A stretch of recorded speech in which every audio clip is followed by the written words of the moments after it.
Kembali lagi bersama saya dan Ko Pipit Firna yang akan menemani partisipan pada malam hari ini ya Ko ya. Betul sekali. Berjumpa kembali kita pada malam hari ini di event Make a Better You yang pertama di 2022. Wow. Ini ngomong-ngomong sorry kok, sebelum ngomong aku ngeliat diriku sendiri ya.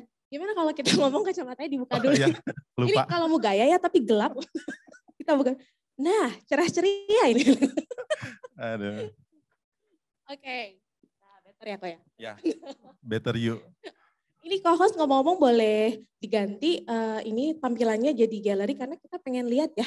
Betul. Partisipan pada malam hari Kita ini. mau menyapa ya? Iya, mau menyapa juga supaya lebih akrab. Atau pada malam hari ini kalau partisipan mau buka kamera ya, itu kita akan lebih senang ya kok ya? Ya, betul. Supaya kita lebih akrab. Betul, nih udah banyak nih. Nah, oke, tadi sampai mana aku? Oh iya, kita ini ya mempersembahkan event Make a Better You Project yang pertama di 2022.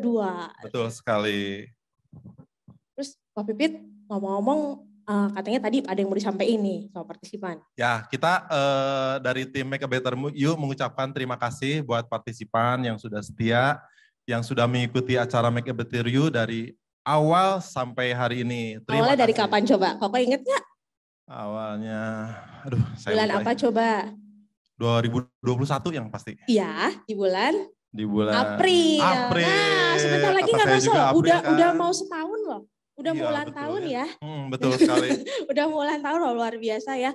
Jadi kami selaku tim dari Make a Better You Project, selain tadi mengucapkan terima kasih atas kesetiaan partisipan ya, Betul ya, sekali, juga terima kasih.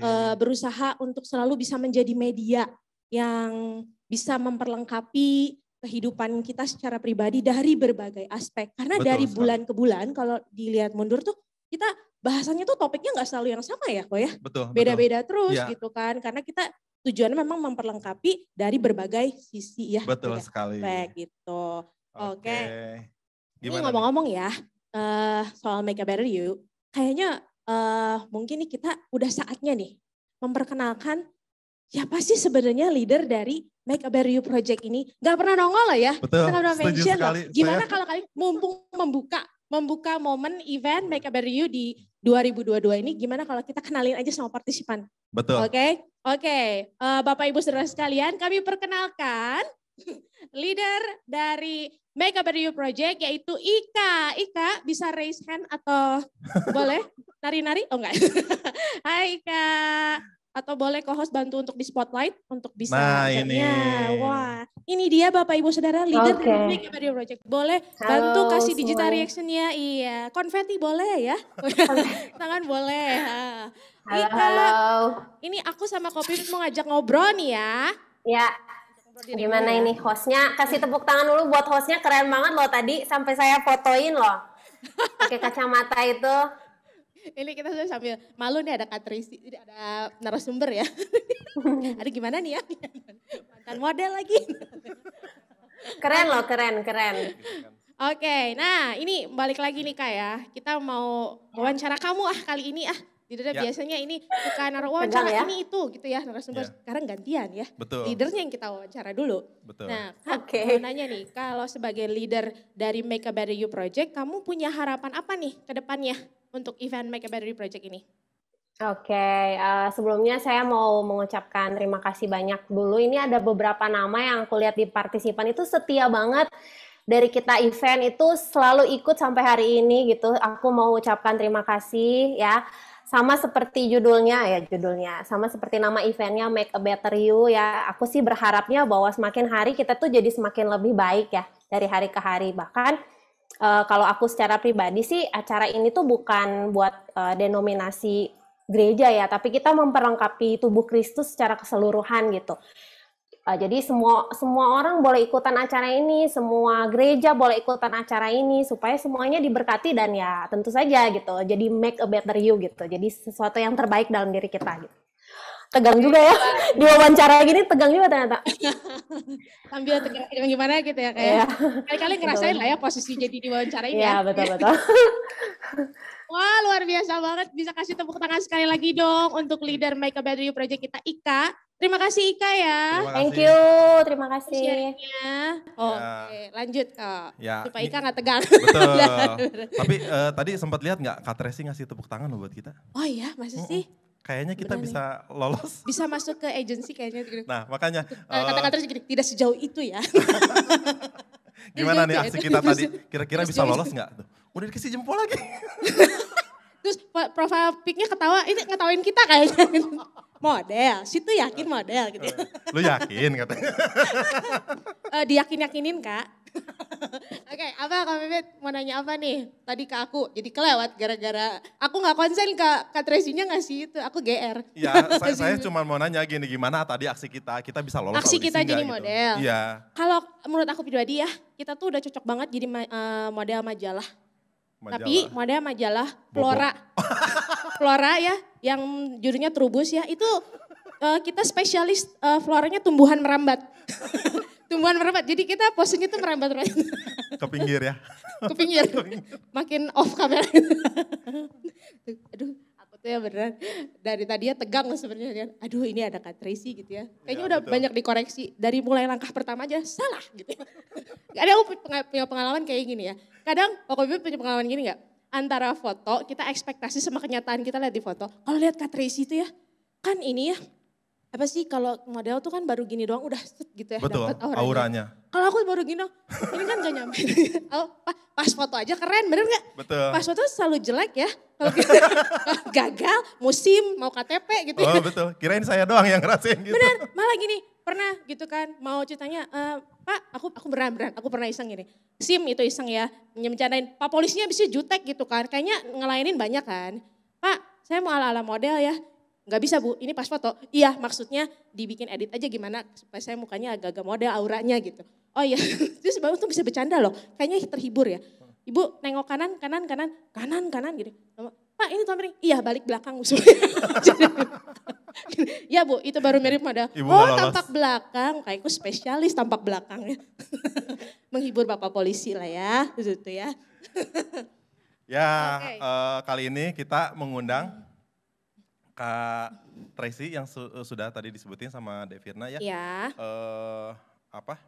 Beliau ini gimana nih, Devirna? ya jadi alasannya kan bukan karena Kak Tracy-nya pernah jadi modelnya gitu ya. Makanya kita undang ke Make It Better You. Karena pada perjalanannya Kak Tracy itu mengalami Tuhan. Oh ya, Mengalami Tuhan lalu memutuskan menjadi seorang hamba Tuhan. Luar biasa sekali ya. Dan juga aku ini udah stalking juga Instagramnya Kak Tracy. Di profile description-nya tuh Kak Tracy nggak hanya seorang hamba Tuhan tapi juga seorang writer yes dan betul. juga seorang teacher. Yes, Wow, luar kamu biasa betul sekali. sekali. Ya. Oke, tema malam ini kan tentang dream, career, and calling. Tentunya ini jadi pertanyaan buat kita semua. Tapi tenang, saya nggak akan nanya saudara-saudara yang lagi online ya. Tanpa berlama lagi, yuk kita Kita undang. mau ngobrol sama Kak Tracy Kita ngobrol gitu. sama Kak Tracy ya. Oh gitu, tak dulu kayaknya kurang lengkap satu personil nih. Kita kan biasanya Oh. ini 3 serangkai, 3 musketeer. Kurang siapa coba? Ya sudah pasti kurang Kak Oci dong. Iya, Kak Oci sebagai leadernya Sisi. Kak Oci silahkan bergabung. Silahkan Kak Oci. Boleh ada digital reaction-nya? Ya, biar makin meriah. Ya. Ya, Kak Oci mana Kak Oci? Ini loh. di bawah. Ketutupan. Anda yang terlalu besar mungkin. Oke, hai guys. Salam Make a Better You. Oke, jadi hari ini kita akan sama-sama ngobrol. Santai aja ngobrol sama Tracy Trinita, seorang model profesional yang pada perjalanannya kemudian memutuskan untuk menjadi seorang hamba Tuhan. Pasti ada kisah di balik itu yang perlu kita cermati dan we learn a lot from her story. Oke? Yes. Siap, tapi sebelumnya kita akan sama-sama memberi info kepada setiap partisipan tentang Rules, beberapa ya. rules Oh, kira-kira, oke. oke? Oke. Gimana kalau kita sambil duduk? Betul. Betul Eh sekali. sambil ngetes cantik sudah Oh, disediakan yes. loh hari ini. Good. Mengawali Oke. event jadi Cakep. konsepnya kita agak-agak ini ya, talk show sambil teh cantik gitu ya. Yo lanjutnya kita enaknya ngapain nih Kak? Iya, kita langsung aja kita tanya narasumber kita yang sudah bergabung bersama-sama dengan kita yaitu Tracy Trinita. Yeah. Hai Kak Tracy. Kak Halo Tracy. Kak Tracy. Hai, selamat malam semuanya. Gila. Terima kasih banyak buat undangannya. Aduh gimana gitu ya. Kayaknya lihat Kak Tracy tuh. Iya. Emang model banget ya. Kenapa ya? Tampangnya itu loh Iya. ya. Padahal belum pose loh. Ini Kak Tracy belum pose ya? Belum ya? Belum pose udah gini, Udah, apalagi pose coba. Kita udah maksimal banget gak dapet sih. Memang aura modelnya Tapi kerasa loh. bagus banget runway-nya tadi, bagus banget kok. Bisa apply. Oh, bisa apply. Tapi Wow, jadi oke. model for Christ aja ya, model for Christ. Model sport apa Kak? For Christ. For Christ. Models for Wow. Christ. Oh for Christ, wow. emang, It's an honor. Oh, bahasa Inggrisnya tuh lekoh banget ya. Iya, Kita sampai betul. apa tuh gitu ya. Padahal maksud models for Christ. Models for Christ, oh oke. Gile, keren banget. Oke, Firna, kira-kira apa yang kita bisa browse atau kita bisa download dari seorang Tracy Trinita? Oke, ini biasanya kan dari event sebelumnya kan biasanya kakak nanya-nanya langsung nih gitu kan. Nah kali ini Kak Tracy boleh pilih deh. Oh gitu ya? Caranya gitu ya? Ada Kak Tracy, kita akan memberikan 6 kolom. 6 Nah, kolom. sekarang Oke, formatnya 6 ya, kolom. format. Wow, ada Oke. 1, 2, 3, 4, 5, 6 dan Kak Tracy boleh pilih kira-kira kolom yang mana gitu ya? Ke-6-nya sebenarnya tapi boleh berurutan atau boleh random Kak. Gitu Oke, ya Kak. bukan pilih salah satu ya, tapi untuk pertama kali pilih salah satu, tapi semuanya harus dipilih ya. Ya. Tapi boleh yang mana dulu gitu ya Siapa kira-kira. tahu ya? di salah satu kotak ada door prize ya Kak. Oh enggak ada. Wow. Payung cantik Kak. Enggak ada. Gila buat apa Kayung? Ya udah piring deh. Oke. Sama aja ya. Oke, Kak Tracy boleh memilih secara random untuk menjawab ke 6 pertanyaan. Tidak perlu berurut, nanti akan di-share pertanyaannya dan Kak Tracy bisa menjawab. Oke, silakan Kak Tracy. Karena nama belakang saya Trinita, jadi ada 3-nya. Saya pilih nomor 3 dulu deh untuk pertama kali.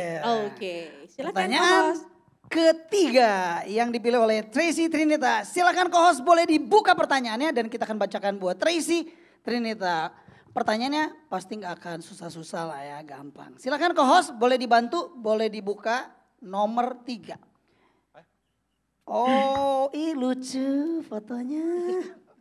Co-host, jangan fokus sama foto Kak Tracy ya. Kembali ke kolom ya co-host. Tolong co-host. Sepertinya Co-hostnya terpesona sama foto iya, Kak Tracy. kayaknya ya. Sampai langsung ngegeser kolomnya. Kosnya gemetaran kayaknya. Mungkin kita boleh ngeteh dulu lah ya. Oh iya. Boleh, Pit, boleh. Silakan sambil ngeteh. Tunggu sebentar ya Kak Tracy ya. Co-host. Nomor 3 co-host, silakan dibuka kembali. Nah ini. Apa saja suka duka yang dialami Tracy saat masih menjalani karir sebagai seorang model? Silakan. Nah, gimana Tracy? Suka dukanya apa sih jadi model? Oke, mau suka dulu apa duka dulu? Kayaknya mending duka dulu deh. Aku Duka dulu ya? Iya, aku seneng happy ending. Oke, it's true. Dan juga dalam kekristenan juga selalu ada happy ending ya untuk setiap orang yang percaya kepada Tuhan Yesus. Waktu saya kerja sebagai model, dukanya adalah pertama di usia 15 tahun pindah ke Amerika, terus jauh dari keluarga, jauh dari teman-teman di Bali maupun di Jakarta. Jadi itu yang pertama adalah mungkin sendiri ya, yang jauh dari keluarga. Kedua adalah dunia modeling itu sangat menarik karena kalau kita di 4 musim itu photoshoot itu selalu bertentangan musimnya. Contohnya baju musim panas, fotonya musim dingin. Baju musim dingin, fotonya musim panas karena mereka harus perlu 3 bulan, 4 bulan untuk persiapan pabrik sama persiapan fotonya sehingga pas udah musimnya foto itu bisa di launching. Jadi contohnya kayak paling dukanya adalah kayak lagi pakai baju summer di udara yang 5 Celcius gitu, kedinginan tapi pura-pura lagi kepanasan, pakai baju kaos sama celana dan sebagainya kayak gitu, itu yang tidak enaknya modeling. Terus juga usia masih remaja harus ngurus dari A sampai Z, jadi dari masak, dari sekolah, nyiapin keuangan, terus nyiapin pakaian, setrika, semuanya yang kita kalau di rumah bisa ada ibu atau saudara yang bantuin, saya harus sendiri, itu mungkin dukanya. Sukanya banyak sekali sih, mungkin lebih banyak sukanya daripada dukanya. Sukanya bisa traveling, bisa ketemu banyak orang, bisa pesta dengan orang-orang terkenal, terus bisa jalan bertemu dengan fashion designer terkenal, dan juga keuangan jauh lebih dari cukup. Terus juga pertemanannya jadi banyak sekali, sehari itu bisa kenalan sampai 20-30 orang yang baru karena ketemu audisi dan kota New York atau Paris kan lumayan besar ya, jadi ketemu orang baru terus ya gitu. Banyak banget sih suka yang lainnya, mungkin yang paling berkesan dari suka dari dunia modeling adalah finansial sama dikenal sebagai model Indonesia pertama yang bisa jalan di Paris sama New York Fashion Week. Sebuah prestasi yang sangat saya syukuri, dan mungkin orang lihatnya kayak hebat ya, tapi padahal perjuangannya tuh berat sekali untuk bisa mendapatkan posisi tersebut.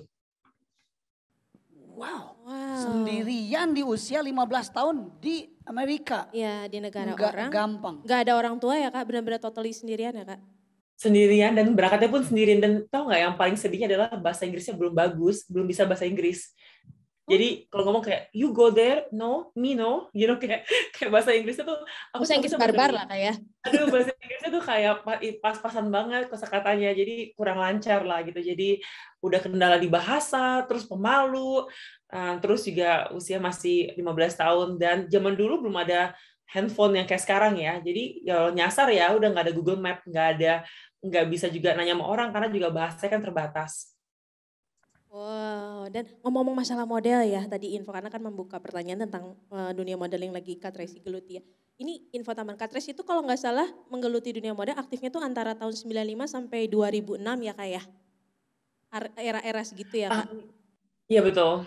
Ya, dan tambahnya Kak Tracy itu pernah menjadi satu-satunya juara ke-7 di dunia ya Kak ya? Modeling ya di Elite Model, wow luar biasa sekali. Ke-7 di dunia Kak. Kalau di Indonesianya ke-1, betul ya Kak ya? Ke-1 ya Kak ya? Ya, Indonesia juara 1 di internasionalnya dari 65 peserta, juara 15 besar ke-7, dapat kontrak. Jadi 15 besar itu semua dapat kontrak eksklusif kerja di Amerika, dan saya posisi nomor 7. Wow. Tapi tadi kan dibilang katanya dia harus meninggalkan Bali. Jadi maksudnya dia emang dulunya penduduk Bali gitu ya? Iya, besarnya di Bali. Jadi kayak Bali is home. Ayo semua teman-teman Bali ya, jangan lupa.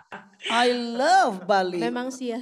Kalau Susah pulang kalau aku kalau disuruh pilih, suruh pindah ke kota manapun di Indonesia, kalau nggak boleh tinggal di Bandung, aku pilih Bali. Iya, sama. Sama ya? Sama. Because di Bali itu every day is a holiday. Holy day. Oke. Wow. Suci, liburan suci. Iya benar gila ya, umur 15 tahun harus ke Amerika dan harus berjuang sendiri ya. Makanya Ko Pipit tadi kesempatan langka banget buat kita jalan di catwalk di depan juara dunia. Betul, pede aja kalau bahasa Inggris masih kurang. Tracy, by the way waktu dulu sudah ada Victoria's Secret belum ya?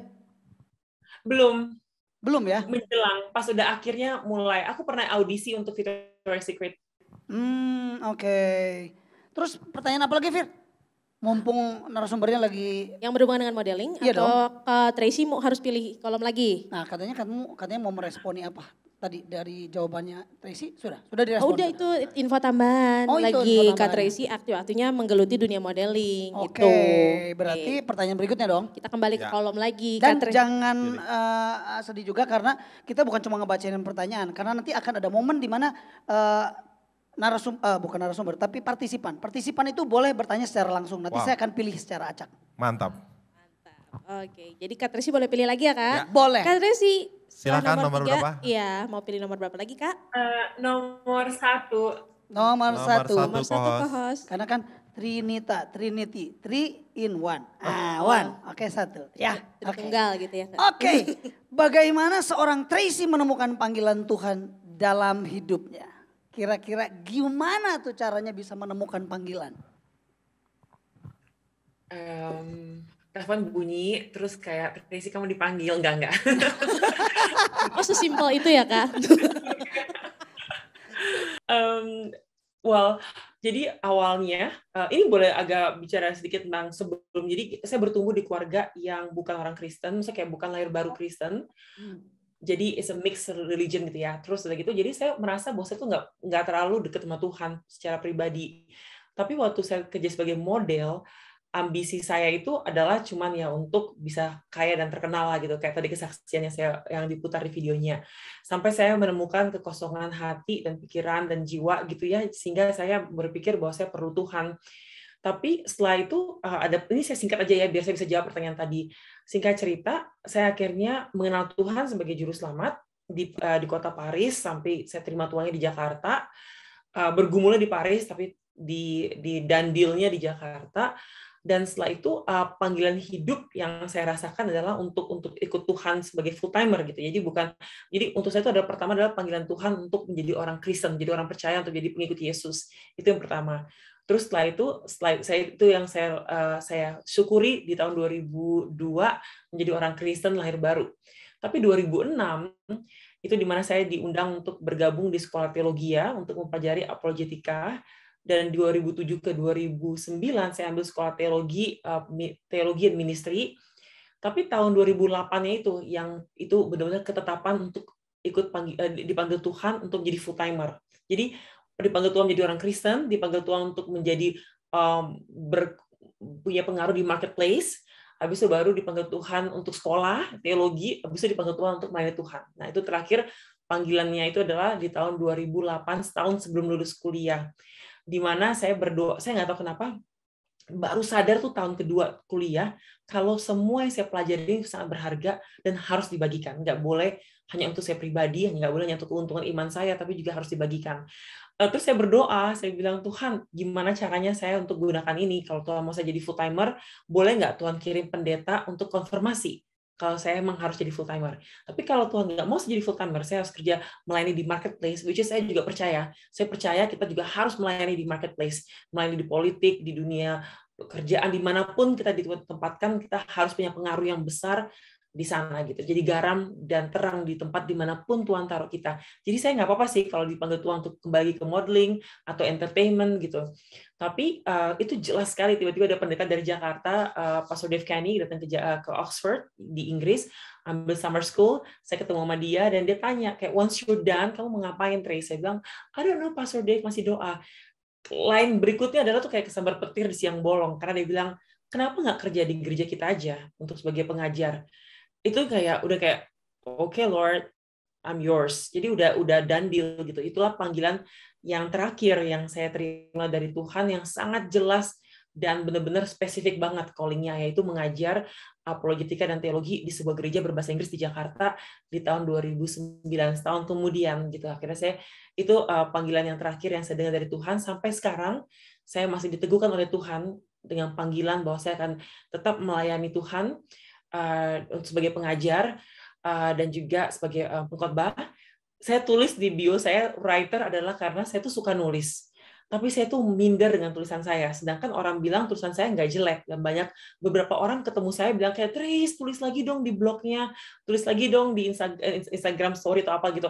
Akhirnya tahun ini saya bilang, saya nggak boleh malu dengan tulisan saya harus mengembangkannya. Maka itu dengan iman saya berani menulis writer gitu. Karena kan emang kalau menulis khotbah pun juga kita harus tulis dulu kan khotbahnya atau materi pengajarannya. Jadi I want to be a writer karena saya rasa buku itu bisa mengunjungi banyak orang di mana fisik kita tidak bisa mengunjungi orang tersebut gitu. Jadi semoga tahun ini bisa keluarin satu karya kecil aja yang mungkin tipis untuk orang bisa nikmati dan mereka bisa mensyukuri hidup mereka dalam Tuhan.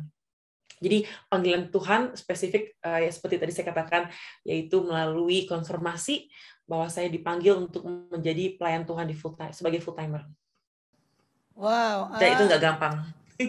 Yes, ya Kak Tracy katanya tadi kan, kenapa dia tulis writer ya, padahal dia katanya dia nggak pede kalau dia itu menulis ya. Coba di situ ada kertas sama pulpen, coba tulis nama Tracy ya. Nanti aku lihat coba kira-kira coba tulis Tracy, coba tulis Tracy ya. Nanti aku lihat kira-kira tulisannya bagus nggak ya?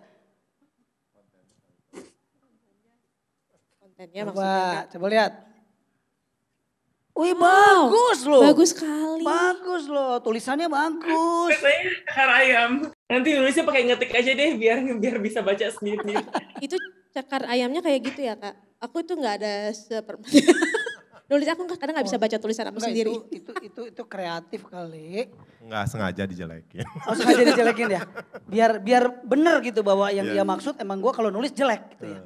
Tapi saya tertarik tadi kata mengunjungi banyak orang lewat buku. Mengunjungi banyak orang tanpa fisiknya gitu lewat buku. Jadi saya bener juga ya. nunggu bukunya deh nanti kok. Oh iya, by the way, waktu lagi Make a Better You yang last year, di last month nih juga, kan kita panggil Siti Mohede. Dan Siti Mohede juga bikin buku loh, dengan judul Simple Truth. Ya, itu buku pertamanya dia. Padahal juga dia nggak pede juga sih sebenarnya. Ya bisalah nyusul lah. Ya, benar nggak sih? Kalau Sydney Mohede banyak banget materi bagusnya. Kalau aku masih harus doa dan ilham dari Roh Kudus dulu. Tapi kami tetap menunggu loh Kak, bukunya Kak Tracy. Nanti pasti kami akan baca. Makasih banyak. Tracy, pokoknya aku support ya Tracy untuk bikin buku. Kenapa gini? Sotori kan aku bisa dapat kontaknya Tracy itu dari adik rohaniku namanya Adon. Tahu Adon Best Jam ya? Aku minta terus dikasih.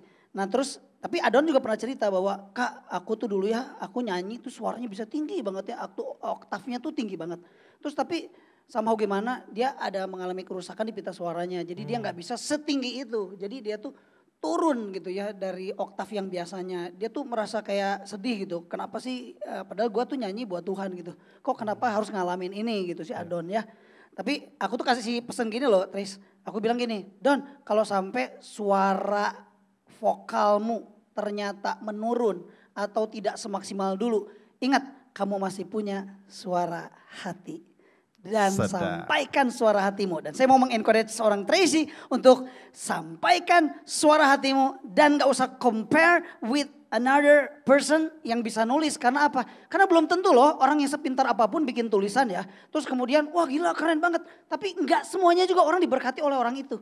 Kadang-kadang hanya tulisan-tulisan sederhana. Tulisan-tulisan simple. Quotes atau mungkin pengalaman sederhana. Gue dapet ini. Ternyata ada juga orang bisa dapat berkat dari tulisan yang sederhana loh. Gak usah di-compare dengan. Gak harus dengan bahasa yang rumit gitu ya. Iya benar. Lebih bahasa sehari-hari yang bisa diaplikasikan gitu ya. Kayak. Seperti tagline yang Coach sering sampaikan sama anak-anak. Make it simple. Yes. Mantap. Dulu saya juga pernah jadi penulisnya majalah Get Fresh loh. Kan majalahnya dari Bandung. Oh iya benar. Sama IOC Project Pop dulu berdua nulis. Long time ago, pas belum banyak baca, pas udah mulai banyak baca, merasa bahwa, itu kayak nggak kurang hebat deh, tulisannya kurang deep gitu.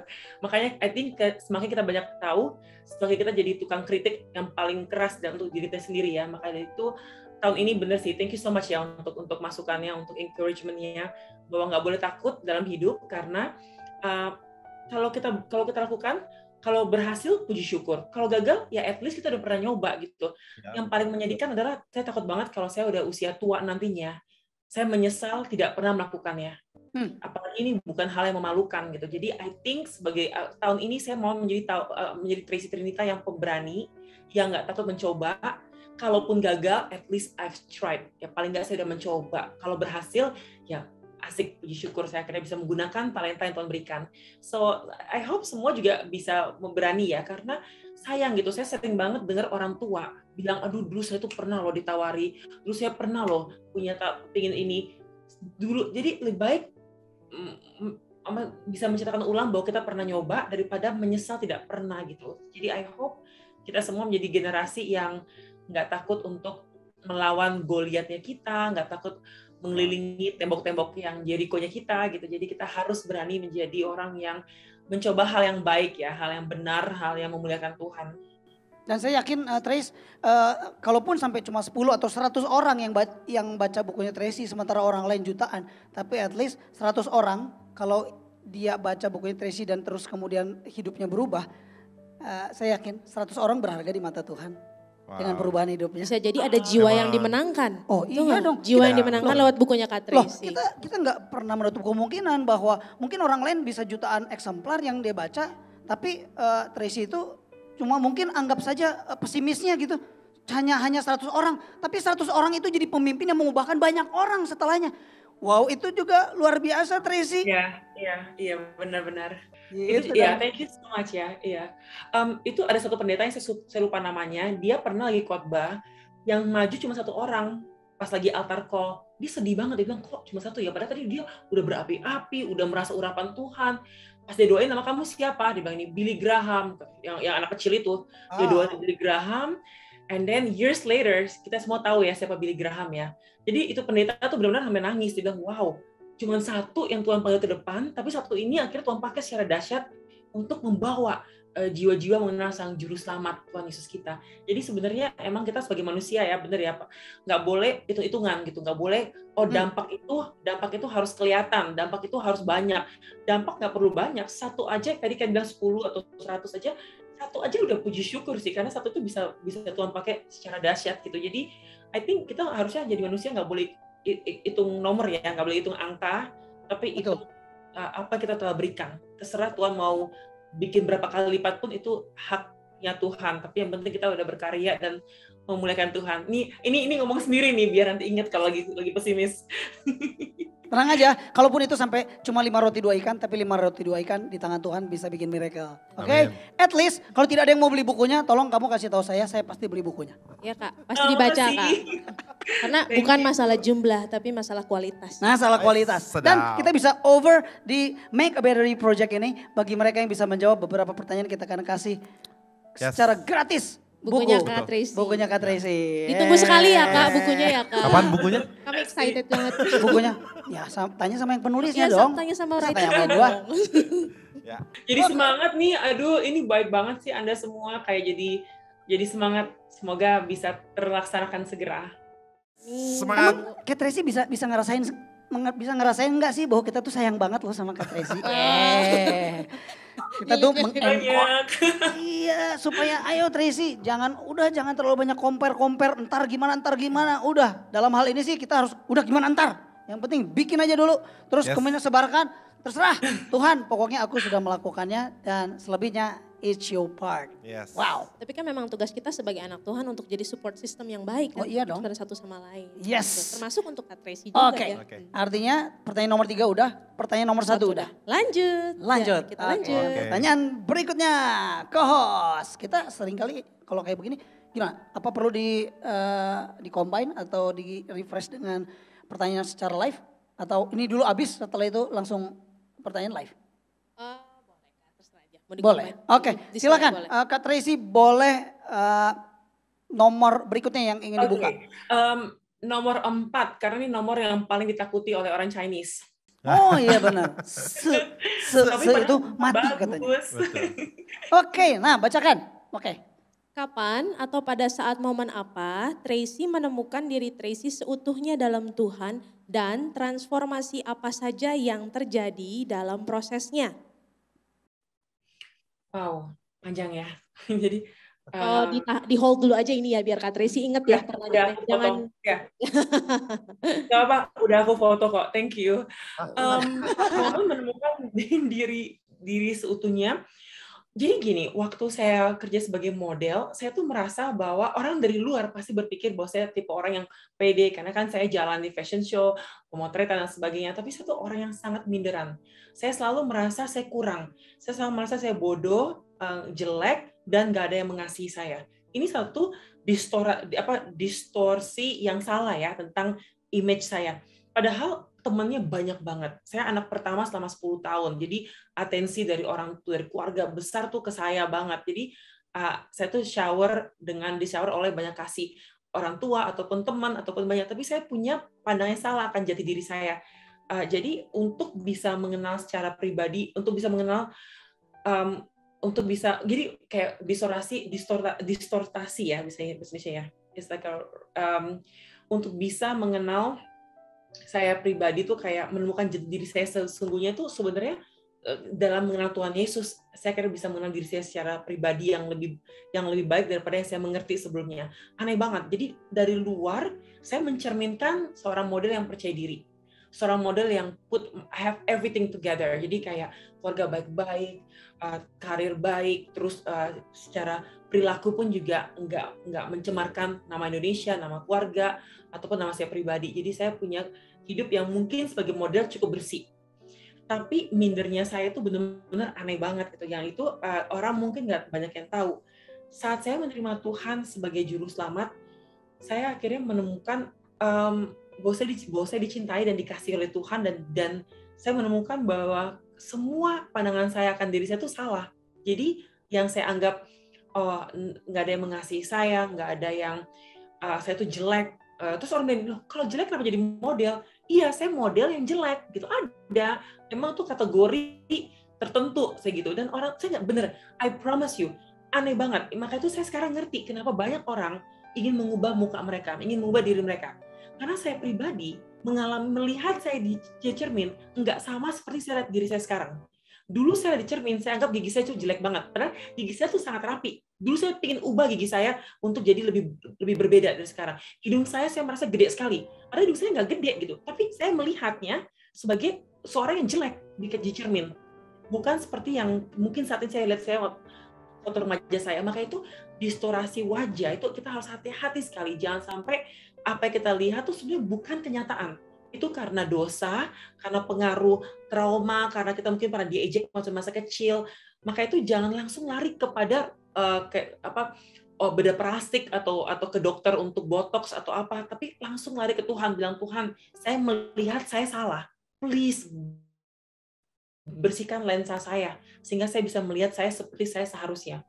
Maka itu saya tuh sekarang ini lagi kayak agak-agak menangis dalam hati karena melihat banyak sekali orang mukanya sama kayak orang Korea gitu, atau jadi semua kayak satu pabrik nih rasanya, padahal dulunya cantik gitu, dulunya natural.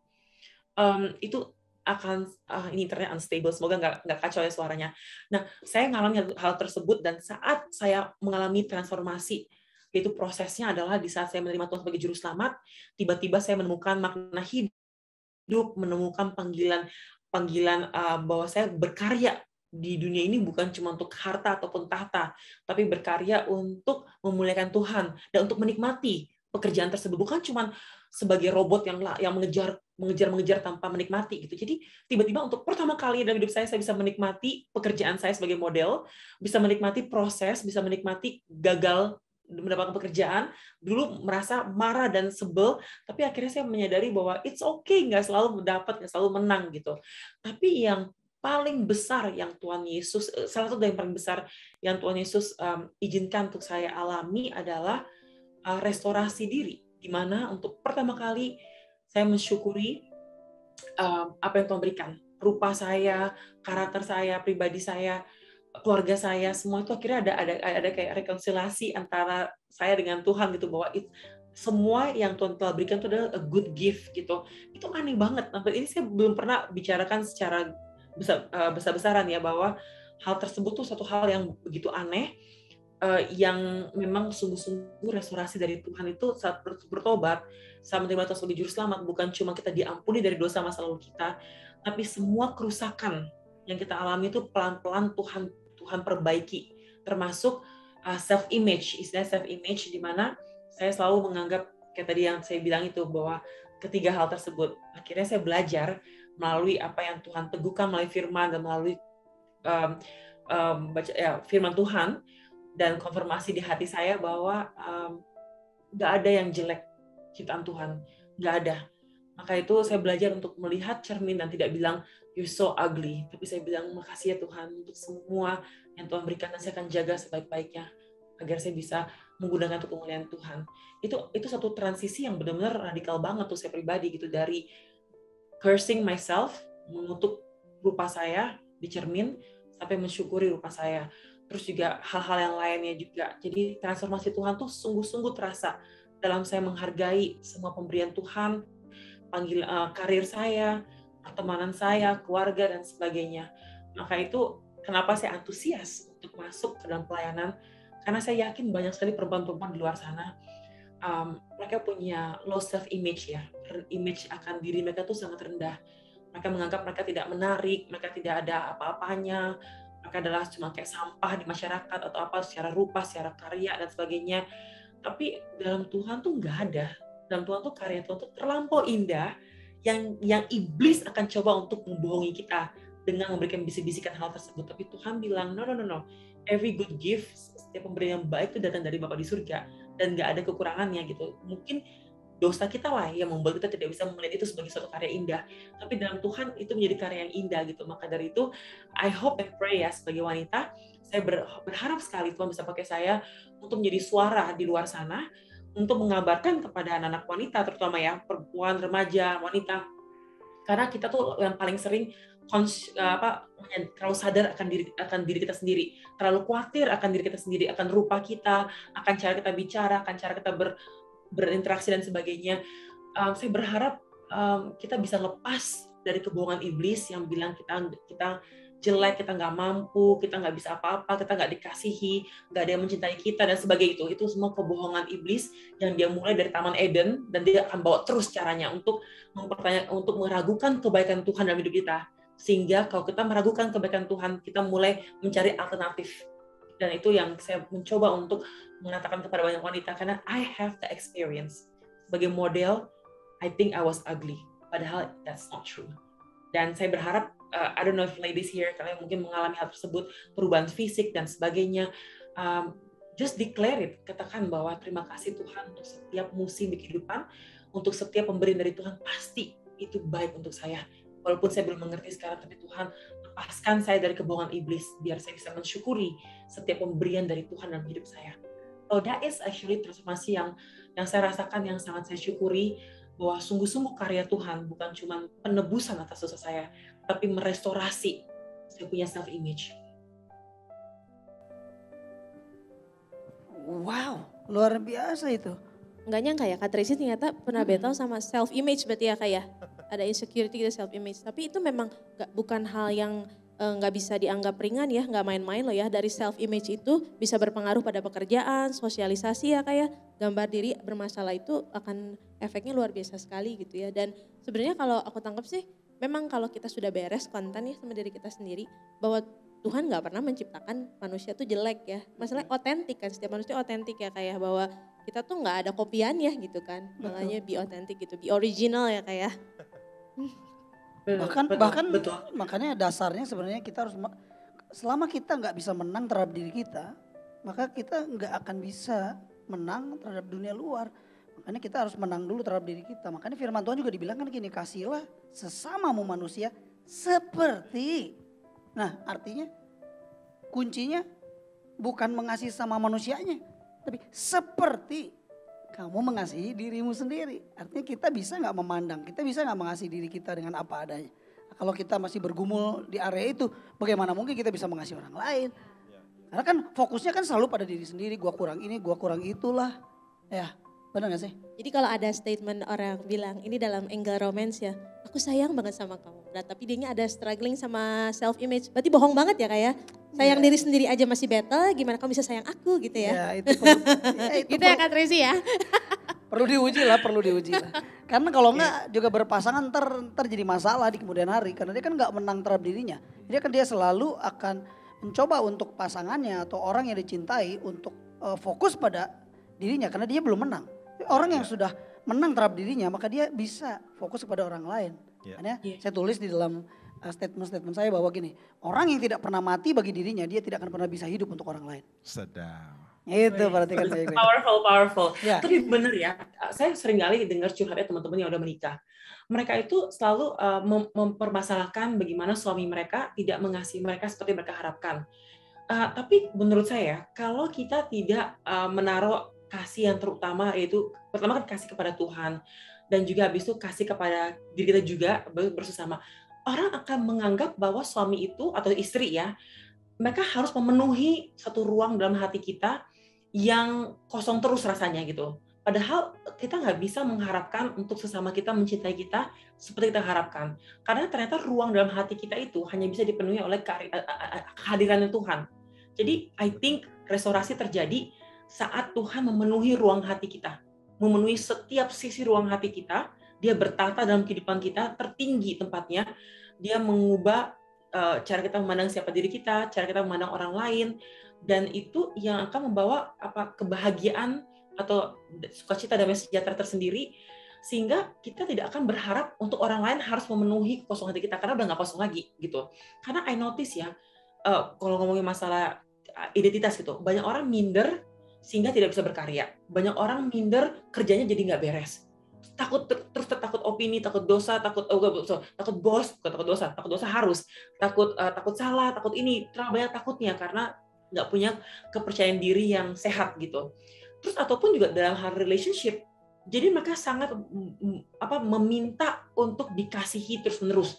Kamu nggak sayang aku ya? Jadi insecure yang bikin pasangannya tadinya mengasihi jadi kayak capek juga ya kalau harus terus-terusan mengafirmasi rasa cinta tertentu gitu. Padahal sebenarnya yang paling dibutuhkan oleh hati seseorang adalah beneran. Ini saya ngalami pribadi, saya bisa ngomong ini karena udah berpuluh-puluh tahun, kayak tua banget ya kesannya, tapi udah merenungkannya dan melihat sendiri dalam curhatan semua orang dan sebagainya. Kita harus punya Tuhan dalam hati kita, tepat tertinggi dan tata hati kita. Kalau Tuhan memenuhi ruang hati kita, kita nggak akan pernah kekosong dan tidak membutuhkan, kita tidak akan mengharapkan terlalu banyak dari cinta kasih sama kita. Malah kita bisa dari kelebihan kasih Tuhan dalam hati kita, keluapan itu bisa kita salurkan ke banyak orang gitu. Jadi I think ini aneh banget ya, cinta kasih itu identik dengan juga identitas kita, sehingga kita juga tahu nilai kita. Jadi kalau kayak kita bernilai, kita nggak gampang pacaran sama sembarangan orang, karena kita tahu kita bernilai, ada level tertentu, ada nilai tertentu. Dalam bekerja pun juga sama, kalau kita punya nilai jati diri yang sehat, kita tahu nggak boleh korupsi dalam pekerjaan, kita tahu nggak boleh kompromi dengan hal-hal yang salah, kita tahu hal-hal tertentu yang kita nggak bisa, nilai saya nggak di situ, ini terlalu rendah untuk saya bernilai, sehingga itu akhirnya membereskan banyak hal yang akhirnya kita nggak dalam kedukaan hal-hal yang nggak penting, kedukaan dalam pasangan, kedukaan dalam pekerjaan, kedukaan dalam self-image kita, karena Tuhan telah memenuhi ruang hati kita, mengubah dari dalam, membuat kita dipenuhi oleh cinta kasih yang kita butuhkan, sehingga kita akhirnya nggak meminta, tapi memberi dari kelebihan di hati kita, dan sungguh-sungguh, maka itu saya bersyukur sekali, karya Tuhan bukan cuma menyelamatkan, tapi juga merestorasi dan meluap-luapkan cinta kasih dari hati kita untuk bisa disalurkan ke banyak orang. Bukan sebagai playboy ya, tapi sebagai kasih yang sehat. Yes, buat kaum millennials, ingat baik-baik, bukan cuma Yesus yang berkata di Alkitab, di Bible, bahwa love yourself. Karena teman-teman saya di Korea, BTS juga bikin sebuah album, bahkan judulnya adalah Love Yourself. BTS, Love Yourself. BTS. Oh, bukan Justin Bieber ya? Oh, bukan. Ada BTS juga, ada BTS Love Yourself. Oh, albumnya penggemar Love Korea Yourself. Iya, buat kaum millennials. Iya, Okay. supaya mengingatkan diri bahwa kamu harus mengasihi dirimu sendiri loh sebelum kamu mengasihi orang lain. That's it. Keren sekali message dari Tracy. Trace, sebenarnya kalau aku lihat di Instagram, aku kan follow Instagrammu ya. Sambil aku lihat-lihat gitu, kira-kira apa nih yang bisa aku browse dari seorang Tracy. Ngomong-ngomong, Tracy masih single ya, Trace? Iya. Betul ya? Betul. Saya pastikan bahwa yang salah bukan kamu. Tapi yang salah adalah pria-pria selama ini kemana saja dan memakai kacamata apa itu. Masa sih yang kayak begini aja? Ampun. Aku hampir nikah 3 kali loh, Pastor. Kenapa? I almost get married 3 times. Hampir nikah 3 kali. Hampir nikah 3 kali.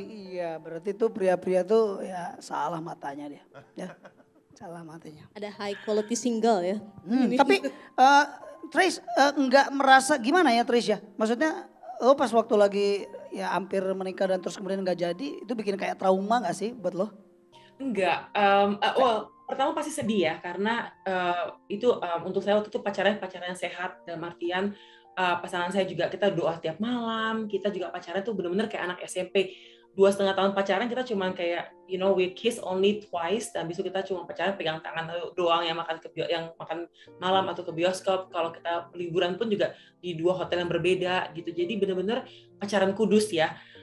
Tapi waktu kita udah beberapa bulan sebelum menikah, udah mau tunangan, saya berdoa kepada Tuhan, saya bilang, Tuhan, saya tipe orang yang saya yakin bahwa saya komitmen. Jadi kalau saya udah berjanji di depan Tuhan dalam suka dan duka, dalam sakit maupun sehat, I will be that commitment person, karena saya melihat di pelayanan aja saya bisa berkomitmen kepada Tuhan saya, apalagi dalam pernikahan kalau Tuhan sendiri yang meneguhkan pernikahan tersebut. Jadi I need to make sure bahwa ini dari Tuhan. Saya berdoa, saya bilang, Tuhan, please boleh nggak Tuhan bantu saya untuk berikan kejelasan, kejernihan bahwa ini pasangan dari Tuhan apa bukan.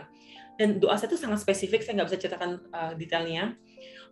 Dan benar-benar jawabannya benar-benar terlihat jelas bahwa dia bukan dari Tuhan untuk saya. Mungkin memang saya ada di beberapa musim di kehidupannya dia hanya untuk membantu dia untuk bisa melihat kebaikan Tuhan, dan Tuhan sanggup merestorasi kehidupan kita semua dalam Tuhan itu. Akhirnya pas saat kita putus, saya memutuskannya karena saya udah jelas sekali bahwa Tuhan bilang this is not for you. Dan aneh untuk dia karena nggak berantem, nggak ada masalah, tapi akhirnya tiba-tiba terjadilah suatu saya minta sama dia bahwa saya harus menghargai Tuhan dalam hal ini. Untuk Tuhan udah jelas-jelas bilang sama saya bahwa paling nggak saat ini bukan pasangan untuk saya di pernikahan. Itu shock untuk keluarga besar kami ya, untuk orang tua saya, untuk orang tuanya dia pribadi, saya juga sedih kita kehilangan sahabat gitu, karena ini benar-benar kita tuh kayak we are best friend, kita tuh bisa ngobrol, bisa cerita apapun gitu. Tapi that moment saya bilang, Tuhan, I don't understand why, saya nggak ngerti kenapa, tapi saya percaya kepada Engkau, I trust you God. Nangisnya 3 bulan, tiap hari, pagi, kadang-kadang siang, karena kalau ingat tuh nangis terus. Tapi saya tipe orang kalau putus tuh benar-benar udah nggak berhubungan lagi ya, jadi nggak nelpon, nggak ketemu, nggak apa, jadi cut loss, clean breakup. I believe in God so much, bahwa Dia pasti akan menuntun saya kepada musim yang tepat, kepada pasangan yang tepat gitu. Sampai hari ini nggak ada penyesalan, dia udah menikah, udah punya anak dan sebagainya. Nggak ada penyesalan sekali, saya nggak pernah stay in touch dan sebagainya. Tapi satu hal yang saya syukuri adalah Tuhan melalui proses ini adalah seperti Tuhan mengajarkan kepada saya adalah, will you trust me? Apakah kamu akan percaya kepada saya? Kalau kamu nggak dapat apa yang kamu harapkan, apakah kamu menganggap bahwa yang terpenting adalah pernikahan atau hubungan dengan saya, dengan Tuhan maksud saya. Jadi kayak for me, saya punya tantangan baru gitu, bahwa jangan sampai pernikahan itu adalah sebuah berhala, di mana harus menikah untuk bahagia. Karena untuk bahagia harus punya Tuhan Yesus. Pernikahan itu bonus. Single itu ke bonus, pernikahan itu bonus. Apapun yang saya akan alami itu adalah sebuah bonus. Yang paling penting adalah apakah Tuhan tetap bertahta di ruang tertinggi dalam kehidupan saya. Itu yang paling penting. Dan sekarang saya bisa bilang yes, it's true gitu. Jadi I'm actually, to be honest, saya ini bukan biar public image aja, enggak. I mean it. Saya nggak pernah merasa kesepian, nggak pernah pingin punya kayak I need to have a boyfriend, itu nggak pernah ada rasa kayak gitu. Malahan terakhir kali saya pergi on the date itu tahun 2018 was the last time I had dinner on the date with a guy. Jadi itu actually cukup lama ya kalau dipikir-pikir gitu. I have so many friends, banyak teman, tapi nggak ada kebutuhan untuk harus segera menikah atau harus punya pasangan dan sebagainya. Tapi yang saya syukuri adalah di masa-masa saya single, saya nggak mengisi kesendirian saya dengan mencari hal-hal yang salah, memaksakan kehendak, mencari pasangan yang penting ada deh, mau dia Kristen atau bukan, nggak menurunkan standarnya saya gitu. Jadi I truly believe ya, kalau selama ini, kalau boleh sombong dikit ya, all my exes adalah orang-orang yang mengagumkan, kalau boleh sombong. Tapi mereka mungkin hanya dalam ruangan, hanya untuk sementara, untuk membentuk saya melalui pengalaman mereka. Saya pun juga diizinkan untuk membantu mereka di musim pada saat kita lagi pacaran gitu. Jadi saya nggak tutup hati, nggak tutup diri untuk memasuki ruang pernikahan one day. Tapi I know sebagai single saya bahagia, dan saya tahu kalau seseorang single, kalau seorang bahagia saat single, dia akan bahagia dalam pernikahan karena tidak mencari hal-hal yang sia-sia gitu. Dalam artian mendingan single berharap untuk menikah daripada orang menikah berharap untuk single kembali gitu. Jadi hiduplah di musim di mana kita berada, nikmatilah musim di mana Tuhan tempatkan kita saat ini, dan jangan berhenti untuk berkarya, jangan berhenti untuk berbuat baik atau mengenal banyak orang, jangan juga hidup dalam trauma masa lalu, karena Tuhan izinkan dan kita harus bertumbuh dari pengalaman tersebut gitu. So, saya mengisi kehidupan saya dengan kesibukan yang bermakna, sehingga saya nggak merasa kalaupun ini masa menunggu, bukan masa sia-sia. Jadi saya nggak mau jadi orang single yang seakan-akan saya lagi di ruang tunggu untuk memasuki sebuah pesta yang bernama pernikahan. Saya sebagai orang single, saya aktif menuju kepada panggilan Tuhan ke depan saya. Nanti saya jalan cepat, saya jalan menuju kepada panggilan hidup saya. Maybe tiba-tiba ada pria yang berjalan dengan pace yang sama menuju kepada tujuannya Tuhan. Dia akan bilang, hey Trace, I'm walking to the same directions. You wanna walk with me? Can I walk with you? Gitu. Jadi kita bisa jalan bersama gitu. Jadi saya nggak nunggu ke belakang kayak mana ya dia? Kok nggak ada? Kok belum datang ya? Nggak akan dia menunggu, tapi I will walk. Kalau dia memang dari Tuhan, pasti dia akan berjalan di pace yang sama menuju kepada tujuan yang sama. Gila, keren Luar banget. biasa sekali Kak. Jadi penguatan juga buat single ladies. Single ladies, sabar ya. Oh sabar, karena seperti Kak Tracy bilang, justru single tuh saatnya untuk produktifnya karena kan pernikahan beda musim lagi ya Kak ya. Gitu kan memang gak sebebas single gitu. Jadi ya produktif lah, berkarya lah gitu. Sesuai dengan panggilan Tuhan. Cakep. Gitu. Pertanyaan berikutnya. Kembali ke kolom. Oke, silakan co-host boleh tampilkan kembali kolomnya. Berarti tadi yang sudah nomor 3, nomor 1, nomor 4. Ya. Oke, sekarang tersisa nomor 2, nomor 5, dan nomor 6. Tracy mau pilih yang mana? 5. Karena kita ada 5 jari. Ada aja modelnya, apa aja bahasannya selalu ada ya. 5, oke. Bagaimana awal mula perjalanan seorang Tracy dari seorang remaja biasa, terus kemudian bisa jadi seorang model internasional, itu awalnya gimana sih? Apa kelihatan gitu dari kecil, semua orang duduk, semua orang main mobil-mobilan atau main boneka-bonekan, ini enggak jalan terus sambil lenggak-lenggok. Sambil Ini bawa kayaknya kaca gitu ya? Sambil bawa kaca. Bisa jadi kan, coba tahu kan terus pakai pakaian banyak lihat di kaca terus. Oh ini kelihatan kayak mau jadi model nih. Sehari ganti baju berapa kali gitu Berapa ya? kali ya mau pergi harus ganti-ganti dulu. Wah ini kelihatannya mau jadi model nih. Kayak gitu apa gimana sih Trace? Sampai bisa terus kemudian kamu memilih bahwa yes gue tuh model gitu loh. Nah, ini mungkin kalau ada ibu-ibu yang punya anak nih bisa jadi inspirasi nggak? Ibu saya tuh bermimpi jadi pengen jadi model. Ibu saya tuh dari remaja impiannya terbesar adalah ingin jadi model. Tapi karena zamannya kan masih tahun 70-an ya, maksudnya kayak memang belum nggak semudah sekarang tuh jadi model. Jadi ibu saya menguburkan impiannya, dia modeling hanya tuh temannya punya toko atau hanya untuk pribadi, dia suka difoto dengan pakaian bagus gitu. Jadi waktu saya masih kecil, ibu saya tuh pingin sekali sih jadi model, apalagi saya cukup tinggi. Waktu saya usia 14 tahun tuh tinggi saya 175. 13 tahun 173, sekarang 181 berhentinya, 181 cm tinggi saya. Nah, udah gitu ibu saya pikir kalau saya, dan saya tuh minder sekali waktu masih kecil, kayak tunduk, dan karena terlalu tinggi ya, kan di mana-mana di Bali tuh teman saya kayak Wayan, Made, Nyoman, atau saya sendiri yang menjulang tinggi gitu. Jadi ibu saya pikir kalau anaknya jadi model, mungkin jauh lebih percaya diri, bisa mengubah postur tubuh, bisa mengubah cara saya berjalan dan sebagainya. Ibu saya mengirim foto saya ke modeling majalah mode, Elite majalah mode dulu, Cover Girl majalah mode. Tahun 95 tuh tahun saya tuh ada tahun Feby Febiola, Putri Patricia, itu habis itu ya itu tahun yang sama di Mary Putrian dan sebagainya. Saya menang juara 1, itu membuat saya jauh lebih, mungkin sedikit lebih percaya diri. Terus habis itu tahun yang sama juga yang tadi disebutkan kan Elite Mode Indonesia sama Elite Internasional, ini semua karya ibu saya untuk biar saya bisa jadi model. Jadi itu langkah awalnya. Tapi kalau dipikir-pikir ya, gini, waktu itu saya pikir saya beruntung. I'm a lucky girl, saya bilang. Kenapa? Saya tuh tinggal di desa. Kalau di Bali kan ada namanya kerobokan. Jadi kan dulu kan yang terkenal cuma Kuta, Legian gitu. Seminyak dulu masih hutan. Kalau Canggu tuh lebih lagi, itu nggak ada yang pernah mau ke Canggu.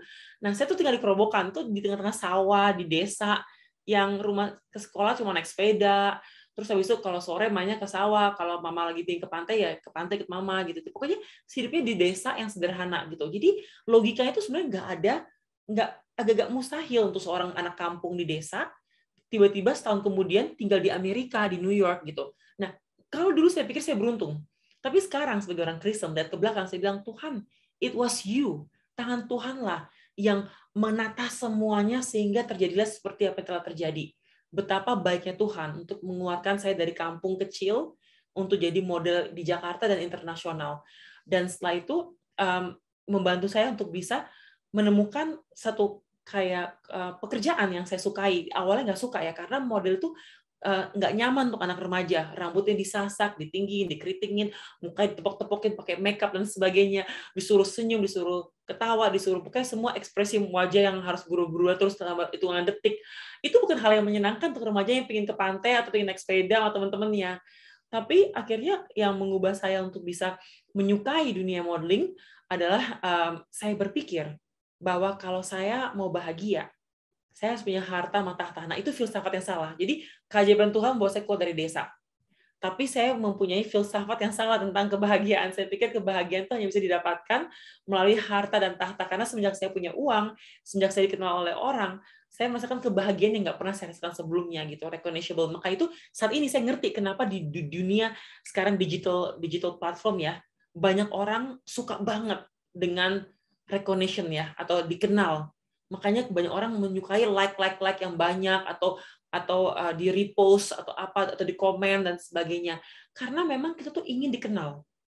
Ini emang apa ya? Keinginan manusia yang terdalam adalah ingin dikenal. Dan mungkin kalau kita nggak mengenal apa arti dikenal, artinya dikenal oleh Tuhan dan ditebus oleh Tuhan, ataupun juga punya komunitas yang sehat, yang baik, ya kita akan mencari, ingin dikenal di tempat-tempat yang salah gitu, yaitu mungkin melalui stranger, orang-orang yang kita nggak kenal, menyukai kita punya posting dan sebagainya. I notice that ini ada agak similar dengan apa yang saya mungkin alami di dunia modeling, yaitu saya ingin orang kenal, ingin orang suka, ingin merasa berharga kalau diapresiasi karya tersebut gitu. Jadi singkat cerita, masuk di dunia entertainment itu karena mama, untuk biar saya bisa percaya diri, dan akhirnya saya menyukainya karena saya berpikir bahwa kebahagiaan itu bisa didapatkan melalui harta dan tahta. Tapi anehnya, pada saat saya pindah ke Amerika, setelah bertahun-tahun berkarya, saya mengalami kekosongan yang akhirnya membuat itu menjadi awal mulanya saya ingin kenal siapa Tuhan. Mantap. Berarti siapa di sini yang sebagai partisipan masih mainan di sawah? Tenang aja. Ya. Tenang. Karena ada yang mainan di sawah jadi model. Saya juga dulu mainan di sawah. Zaman waktu lagi saya kecil. Dan kemudian akhirnya jadi hamba Tuhan juga. Ya, tapi mirip sih Trace. Karena apa? Karena dulu papiku juga pengen jadi hamba Tuhan sih, cuman ya nggak kesampaian. Akhirnya anaknya yang meneruskan. Dan waktu saya jadi hamba Tuhan, saya langsung bilang sama papi saya, this is for you, karena this is your dream. Dan papi terharu sih, karena aku bisa menuntaskan apa yang menjadi mimpinya. Kira-kira gitu. Wow, luar biasa sekali ya. Sekalipun kita anak sawah, sekalipun kita anak pinggiran, sekalipun anak desa, sekalipun apapun, sekalipun. Tapi tenang, kita punya Tuhan yang besar dan Tuhan mampu mengangkat kita pada waktunya untuk menjadi alat yang luar biasa. Yang percaya katakan. Yes, amin. Sedap. Terus kemudian pertanyaan berikutnya apa? Pertanyaan berikutnya silahkan Kak Tris yang pilih. Yes. Okay. Sisanya berarti nomor berapa ya Kak Tris? Tinggal 2 dan 6. 2 dan 6 Kak, silahkan Kak. Mau yang mana dulu? Oke, 2 dulu deh. Oke. Silahkan dibuka nomor 2. Peace. Ada aja nih. Oke. Bagaimana Tracy berusaha menjalani kehidupan yang selaras dengan standar kekudusan Tuhan? Wow, ini pertanyaan tantangan paling berat menurut saya. Kenapa? Karena jadi seorang model itu pasti tantangannya berat tuh. Bisa aja kan ada cowok-cowok yang, wah gila kayaknya nih seksi banget ya. Atau gila cantik banget ya. Terus dia bisa aja dong ngedeketin Tracy, atau siapa tahu bos dari agensi itu langsung nawarin ke Tracy, lu kalau mau sukses lu bobo sama gua. Ya. Mungkin. Benar nggak? Dan disitulah sebuah tantangannya. Gua nih kira-kira terima apa tolak? Karena hari-hari ini kan Tracy, hari ini tuh banyak orang pengen tenar sambil menjual sesuatu yang benar. Jadi yang benarnya itu dijual demi tenar. Tenar dengan menjual yang benar. Kira-kira Tracy, lu sendiri pernah nggak sih ngalamin kayak gitu Tris? Dan gimana caranya bisa menjaga tuh sesuai dengan standarnya Tuhan, kekudusan lo? Iya, sebelum pas saya masuk dunia modeling, saya belum dalam Tuhan ya. Jadi saya bebas sebenarnya, mau ngapain aja bebas, karena nggak ada standar, nggak punya moral obligation ya, obligasi rohani kepada Tuhan gitu. Karena nggak kenal Tuhan secara pribadi, belum bertobat, belum punya agama gitu istilahnya. Tapi satu hal yang saya anggap itu suatu hal yang aneh dulu, tapi sekarang saya ngerti bahwa itu adalah kasih karunia Tuhan. Gitu. Tapi gini, saya nggak bisa bilang ini untuk orang umum ya, karena saya tahu banyak orang di posisi yang memang mereka mengalami godaan, cobaan, tantangan, rintangan, dan sebagainya. Tapi nggak tahu untuk kasus hidup saya, itu benar-benar looking back sekarang ya, itu sungguh-sungguh tangan Tuhan sudah melindungi sebelum saya mengenal siapa dia. Kenapa? Saya bisa bilang begini, saya ke Amerika sendiri di usia masih muda ya, pergi clubbing usia masih muda. Saya ingat saya pergi dengan model rame-rame ke klub. Kita punya meja di klub, kita rame-rame jalan. Kita duduk di meja kita. Satu persatu akan ada cowok nyamperin one of my friend. Mau dancing nggak? Mau minum nggak di bar? Ngobrol atau apa gitu. Nah, saya tinggal sendiri, jagain tas-tasnya mereka, jagain pakaian jaketnya mereka. Makanya itu kenapa saya bilang saya selalu merasa sejelek. Kenapa? Nggak pernah ada cowok nyamperin saya di nightclub. Dan untuk saya kayak, I'm so ugly ya. Sampai di maboknya mereka pun nggak akan sadar kalau saya tuh boleh diajak ngomong gitu. Jadi saya kan makanya itu one of the reason I always think I'm ugly adalah nggak pernah diganggu. Teman saya mau yang diganggu mau om nggak minta juga sih sebenarnya. Kayak om girang lah apalah, nggak pernah digoda. Mungkin nggak, makanya itu that's the reason kenapa saya berpikir saya tuh jelek. Sampai ya ampun remang-remang aja nggak ada yang nyamperin gitu istilahnya. Tapi ternyata Sekarang saya ngerti bahwa itu sungguh-sungguh nggak tahu apa yang orang lihat di saya, itu perlindungan dari Tuhan Yesus. Benar-benar belum kenal Tuhan, tapi ada perlindungan dari Tuhan. Maka itu kita boleh, mungkin ini doanya oma saya kali yang sungguh dalam Tuhan, biar Tuhan lindungi saya kemanapun saya pergi. Sampai it doesn't make sense gitu. Nah itu tapi saya tahu banyak orang yang mengalami hal-hal yang memang nggak enak gitu. Saya pernah dengar, saya pernah lihat dari jauh. Contohnya, nih ya, simpelnya, saya lagi rame-rame pergi dengan teman-teman saya, cowok-cowok orang kaya. Dia anak muda semuanya, remaja. Dia 17 tahun, 18 tahun. Kenapa saya teman mereka? Karena mereka orang Brazil. Saya bisa bahasa Portugis. Papa saya orang Brazil. Jadi kita ngomong bahasa Portugis. Bahasa Inggrisnya nggak lancar, tapi kalau bahasa Portugis lancar dulu. Akhirnya saya hangout sama mereka. They always treat me kayak laki-laki gitu, kayak terus tiba-tiba saya lihat teman saya bilang gini, taruh aja obatnya di minuman cewek yang cantik itu, biar dia dizzy, kita bawa dia pulang. Terus saya ngerti dia ngomong apa. Terus saya pikir kayak, what are you doing? Like, Trace, come on, you my brother gitu. Akhirnya saya bilang sama cewek itu dengan broken English bilang gini, don't drink gitu, don't drink. Dia gini, you just jealous because you don't get drink, katanya cewek itu. This is for me dari dia gitu, for me dari dia. Saya bilang nih, mau bilang ada minuman, ada obat ngantuk di situ, tapi nggak tahu bahasa Inggrisnya apa gitu. Udah bilang don't drink, dipikir saya jealous gitu. Jadi kayak, aduh susah banget ya gitu dengan broken English ini gitu. Akhirnya saya pikir kayak, aduh saya kira nggak mau lihat, saya bilang saya pulang, guys, bye gitu. Akhirnya saya udah nggak hangat sama mereka lagi. Saya lihat marah bahaya seperti itu. Saya lihat orang narkoba depan saya lihat itu semua. Enggak, ini narkoba contohnya, lagi di Paris, kita lagi makan dengan banyak model, dengan beberapa teman orang kaya. Maka semua habis makan malam selesai, mereka line up white powder gitu, pakai uang dolar untuk ini. I know it's drugs. Terus saya nanya sama teman saya yang cowok, saya bilang di depan saya, what's that? Begini, Tracy, order your chocolate cake. Garçon, s'il vous plaît. Panggil pelayannya, minta dia chocolate cake saja. Nggak boleh nanya, nggak boleh tahu itu apa. Jadi semua dapat bagian kecuali saya. Ini kan aneh kan? Maksudnya saya nggak akan mau nyobain drugs, tapi the fact that saya nanya aja dia nggak bolehin saya, disuruh malah pesan kue coklat oleh pegawainya, oleh pelayan dari restoran tersebut. Ini hal-hal yang dulu tuh nggak masuk akal. Tapi looking back, I was like, God, thank you so much. Terima kasih, di masa modeling saya tuh saya nggak pernah mengalami trauma dengan hal-hal yang mungkin bikin trauma gitu. Maka itu kita harus berdoa kepada Tuhan untuk minta perlindungan dari Tuhan dalam setiap langkah hidup kita gitu. Mungkin kalau saya belum kenal Tuhan secara pribadi, itu saya nggak tahu siapa yang doain saya, tapi Tuhan jawab doanya mereka untuk melindungi saya. Ada perlindungan nyata dari Tuhan gitu. Jadi nggak harus di dunia pekerjaan yang berbahaya kita pun mengalami bahaya. Ada tangan Tuhan yang melindungi kita.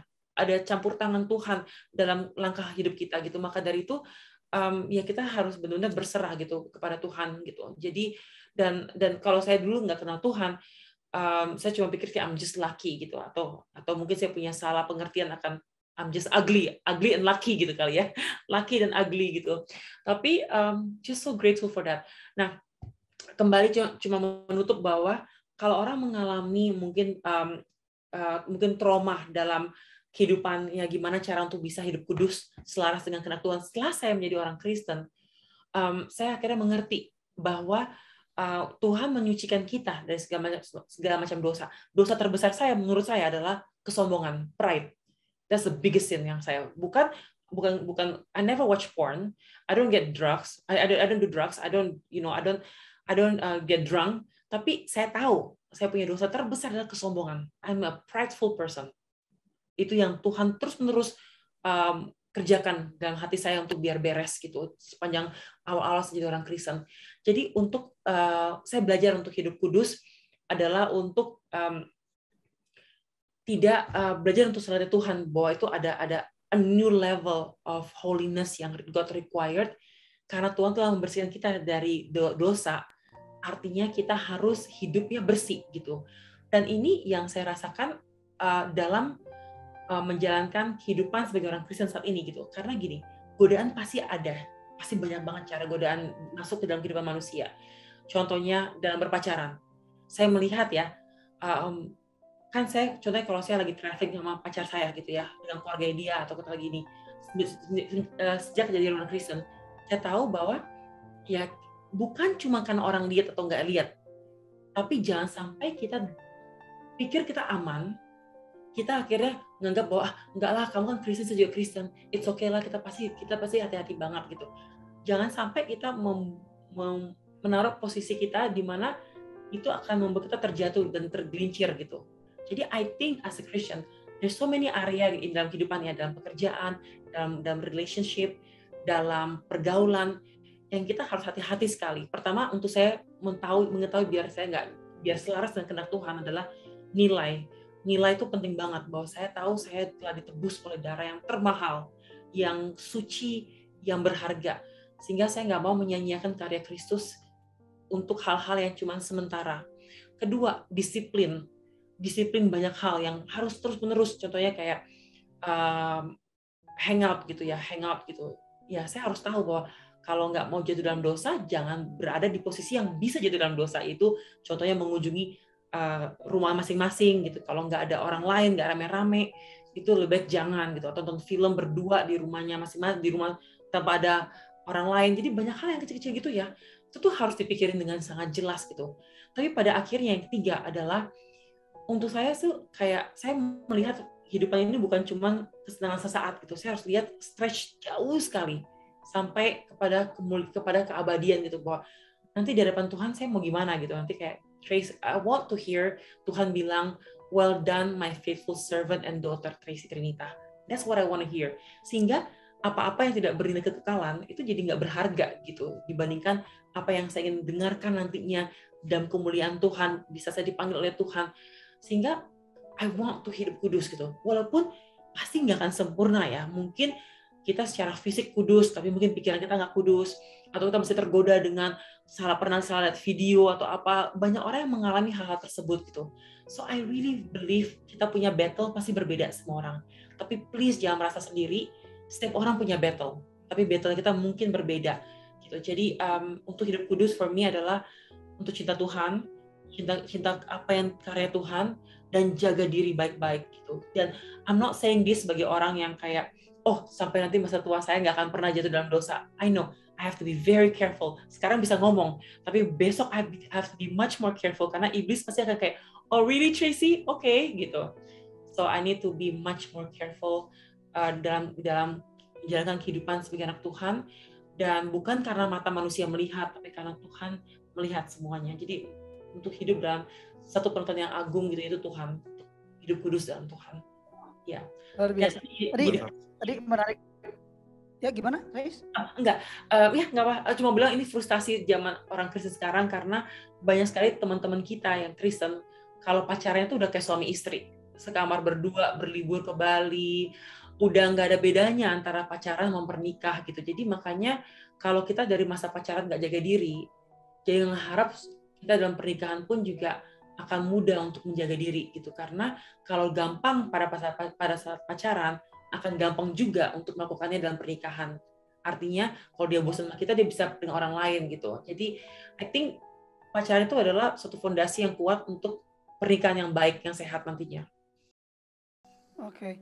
Tadi menarik sekali loh yang dilihat oleh seorang Tracy bahwa openly ya, the rejection from the people is the protection by God. Sedap. Jadi kalau sampai kita tuh di reject sama orang, gila nggak ada yang mau sama gue. Sebenarnya itu adalah sebuah protection from God. Betul. Benar nggak sih? Keren banget.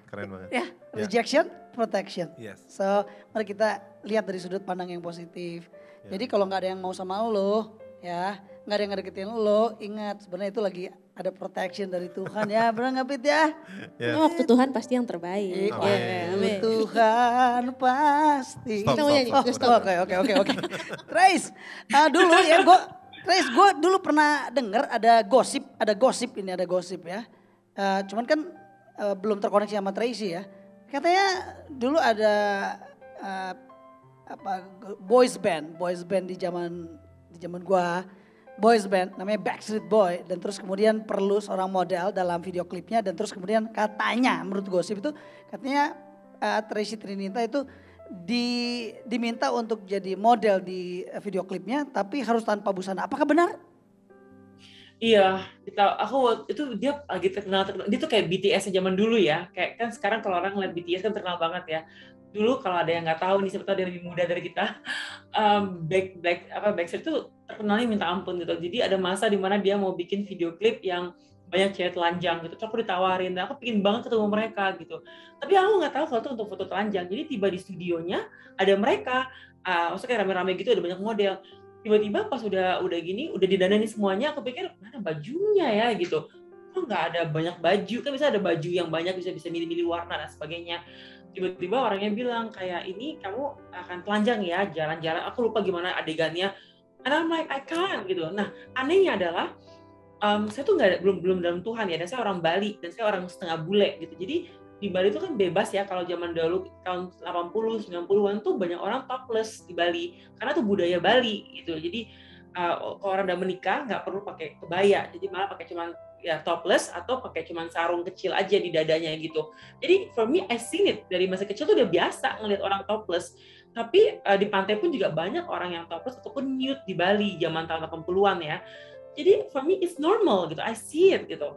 Tapi nggak tahu kenapa I'm just so afraid gitu. Aku pikir bahwa I think kayak nggak nyaman gitu, kayak I don't want people to see me that way gitu. Makanya aku dari awal modeling aku udah bilang nggak mau topless, nggak mau nude. Udah bilang sama agensinya. Makanya ini adalah sebuah kesalahan, kok bisa di booking untuk video klip yang aku harus kayak gitu. Akhirnya kita cerita ya mereka let me go gitu, nggak harus jalan-jalan kayak gitu. Iya, so itu aneh banget sih, tapi aku bersyukur banget gitu, walaupun bebas, maksudnya kayak boleh bebas kan, belum ada konsekuensi, nggak punya agama ya waktu itu kan, tapi nggak tahu dapat dari mana itu untuk bilang nggak boleh kayak gitu. Jadi ada kayak rem dalam hati itu untuk bilang don't gitu. Jadi sekarang kayak thank God nggak ada, karena can you imagine aku khotbah tiba-tiba ada orang kayak oh I remember you from that naked clip gitu. Aduh jangan sampai gitu. It will be so crazy. Tapi kalau Tuhan masih bisa buktikan sih. Tapi praise God itu nggak terjadi gitu. Tapi kalau seandainya nih ya, kalau if I speak to model yang mengalami hal tersebut, saya bilang ya masa lalu kamu adalah lahir baru, kamu ciptaan yang baru, yang lama telah berlalu, yang baru telah datang. Jadi untuk saya pribadi mungkin kasus saya adalah berbeda. Tapi kalau orang mengalami hal yang buruk di masa lalu mereka, itu nggak boleh dibawa ke masa depan. Itu boleh untuk ceritain aja, tapi kan nggak harus itu menjadi batu sandungan ataupun jadi satu cerita yang membuat mereka nggak bisa maju untuk melayani Tuhan gitu. Jadi kayak Tuhan tuh adalah Allah yang merestorasi. Jadi I think it should be okay gitu. Maksudnya, jadi I hope bukan kayak Tracy's case as too light gitu sebagai model. I know there is a worst case di luar sana, tapi saya yakin penuh seburuk apapun dosa kita, seburuk apapun kehidupan kita di masa lalu, dalam Kristus yang lama benar-benar dihapus dan kita punya lembaran baru, dan kita boleh nggak mengingat itu kembali, boleh nggak ceritain ulang tuh nggak apa-apa juga, I think. Ya. Yeah. You are my fire, the one desire. Tell me why. Udah nggak lah, karaoke-nya jangan. Ini kolom terakhir ya. Kita bahas dulu. Pertanyaan terakhir, nggak usah milih. Aduh, jadi ingat dulu. Tapi berarti gosip itu ternyata benar. Tapi mampu ditangkal oleh seorang Tracy. Keren. Biasa, keren, ya. cakep ya. Oke. Trace, apa ada pergumulan terberat? Lagi mikir nih yang mana ya. It has been so long. Apa ada pergumulan terberat nih yang Tracy pernah alami saat masih aktif menjadi seorang model di mana harus melakukan bagian tertentu yang bertentangan dengan firman Tuhan? Udah tadi kayaknya ya disuruh topless. Iya. Walaupun itu Kak Tracy itu penggemar beratnya Backstreet Boys ya. Benar juga. Iya. Trace, kayaknya ini pertanyaannya udah dijawab deh. Terjawab ya tadi. Udah terjawab. You are my fire. Udah ya? Okay. Ganti aja kayak Backstreet Back, alright. Backstreet Back, alright. Gila itu zaman kita banget. Grup apa sih? Backstreet Boy. Kan Kopi Pit masih TK waktu itu ya. Pura-pura gak tahu biar gak ketahuan umurnya. Yang Korea aja gini kan. Nah oke, Tracy, aku mau kasih kesempatan buat seorang rekan saya yang ada di luar Pulau Jawa ya, di Makassar tepatnya, yaitu namanya Robi. Robi, saya mau kasih kesempatan buat seorang Robi untuk bertanya kepada Tracy Trinita. Oke, Robi, tolong host, tolong boleh ditampilkan wajahnya Robi. Hai Robi. Nah, Tracy. Halo. Ini dia kepala sekolah di salah satu, bener kan? Lu kepala sekolah kan Iya. benar? Benar? Guru. Guru ya? Bukan kepala sekolah bukan ya? Nanti. Ya sebutannya guru aja lah. Guru aja. Ini profesi ya, bakal jadi kepala sekolah. Isi profesi. Ya, dia sebagai seorang guru di Makassar, di salah satu sekolah lah ya. Aku nggak tahu, lupa, International School bukan sih, Rob? Stella Gracia School. Oke, Stella Gracia School. Dan saya mau kasih kesempatan buat Robi. Rob, ada nggak yang pengen lu tanyain? Mumpung di sini ada Tracy Trinita. Waduh, sebenarnya tadi nggak terlalu, artinya kayaknya pertanyaan saya ini kayaknya takutnya tidak terlalu nyambung sama pertanyaan-pertanyaan yang tadi ada 6 gitu ya. Tapi Gak apa-apa. Baik, Pak. Nggak terlalu ini ya. Karena sebenarnya ini jujur selama jadi guru memang di Makassar ini udah sekitar 7 tahun. Dan memang pergumulannya tuh kalau saya memang fokus di orang tua. Jadi kan pendidikan itu sebenarnya mau sebagus apapun akhirnya berujung di orang tua gitu, di keluarga. Ya memang ada kayak beberapa orang yang mendapatkan anugerah, dia diubahkan tanpa, walaupun keluarganya berantakan gitu ya. Tetapi sebenarnya mostly kalau saya lihat nggak semuanya dapat anugerah itu gitu. Saya pribadi dari keluarga yang memang tidak fungsional, jadi akhirnya ya karena kasih karunia Tuhan ubahkan gitu.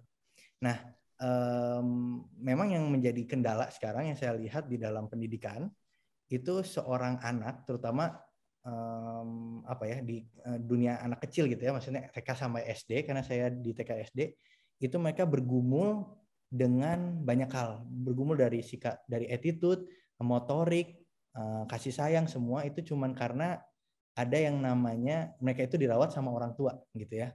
Dan ini cukup sensitif nih, cukup sensitif buat saya setiap ngomong sama orang tua karena bahkan leader-leader sekolah-sekolah yang dalam tanda kutip Kristen, anaknya itu tidak mereka rawat gitu. Pertanyaannya gimana nih karir ini gitu. Kan ini kan ngomongin tentang karir ya. Jadi maksudnya excellent, maksudnya that's great gitu. Tapi buat Tracy memang belum punya anak ya, tetapi apa sih pandangannya ke depan gitu. Karena saya melihat banyak sekali murid-murid saya yang memang struggle dengan hal ini.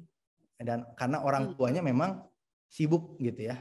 Nah ini pasti mempengaruhi imannya anak ini atau mempengaruhi even kehidupan gereja gitu ya secara luas gitu. So nanti Tracy nih kira-kira ada planning kayak gimana sih? Pernah berpikir sampai ke situ nggak? Gitu aja. Ya. Terima kasih banyak ya Robi atas pertanyaannya, dan juga untuk aku pribadi ya, maksudnya it's such a good melihat bahwa dalam pernikahannya Robi juga ada diskusi yang sehat antara suami istri ya, di mana untuk role-nya siapa yang akan ambil alih untuk ngurusin anak, nourish anak.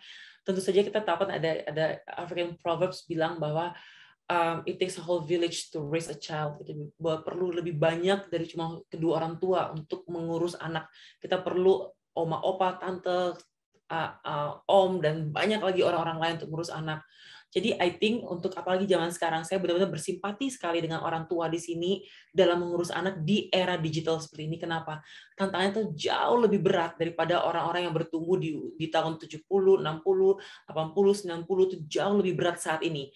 Karena kita melihat bukan cuma dari sisi perkembangan anak, motorik atau knowledge-nya mereka, ataupun cara mereka berinteraksi, social skill-nya mereka, semua skill-skill yang bisa dipelajari.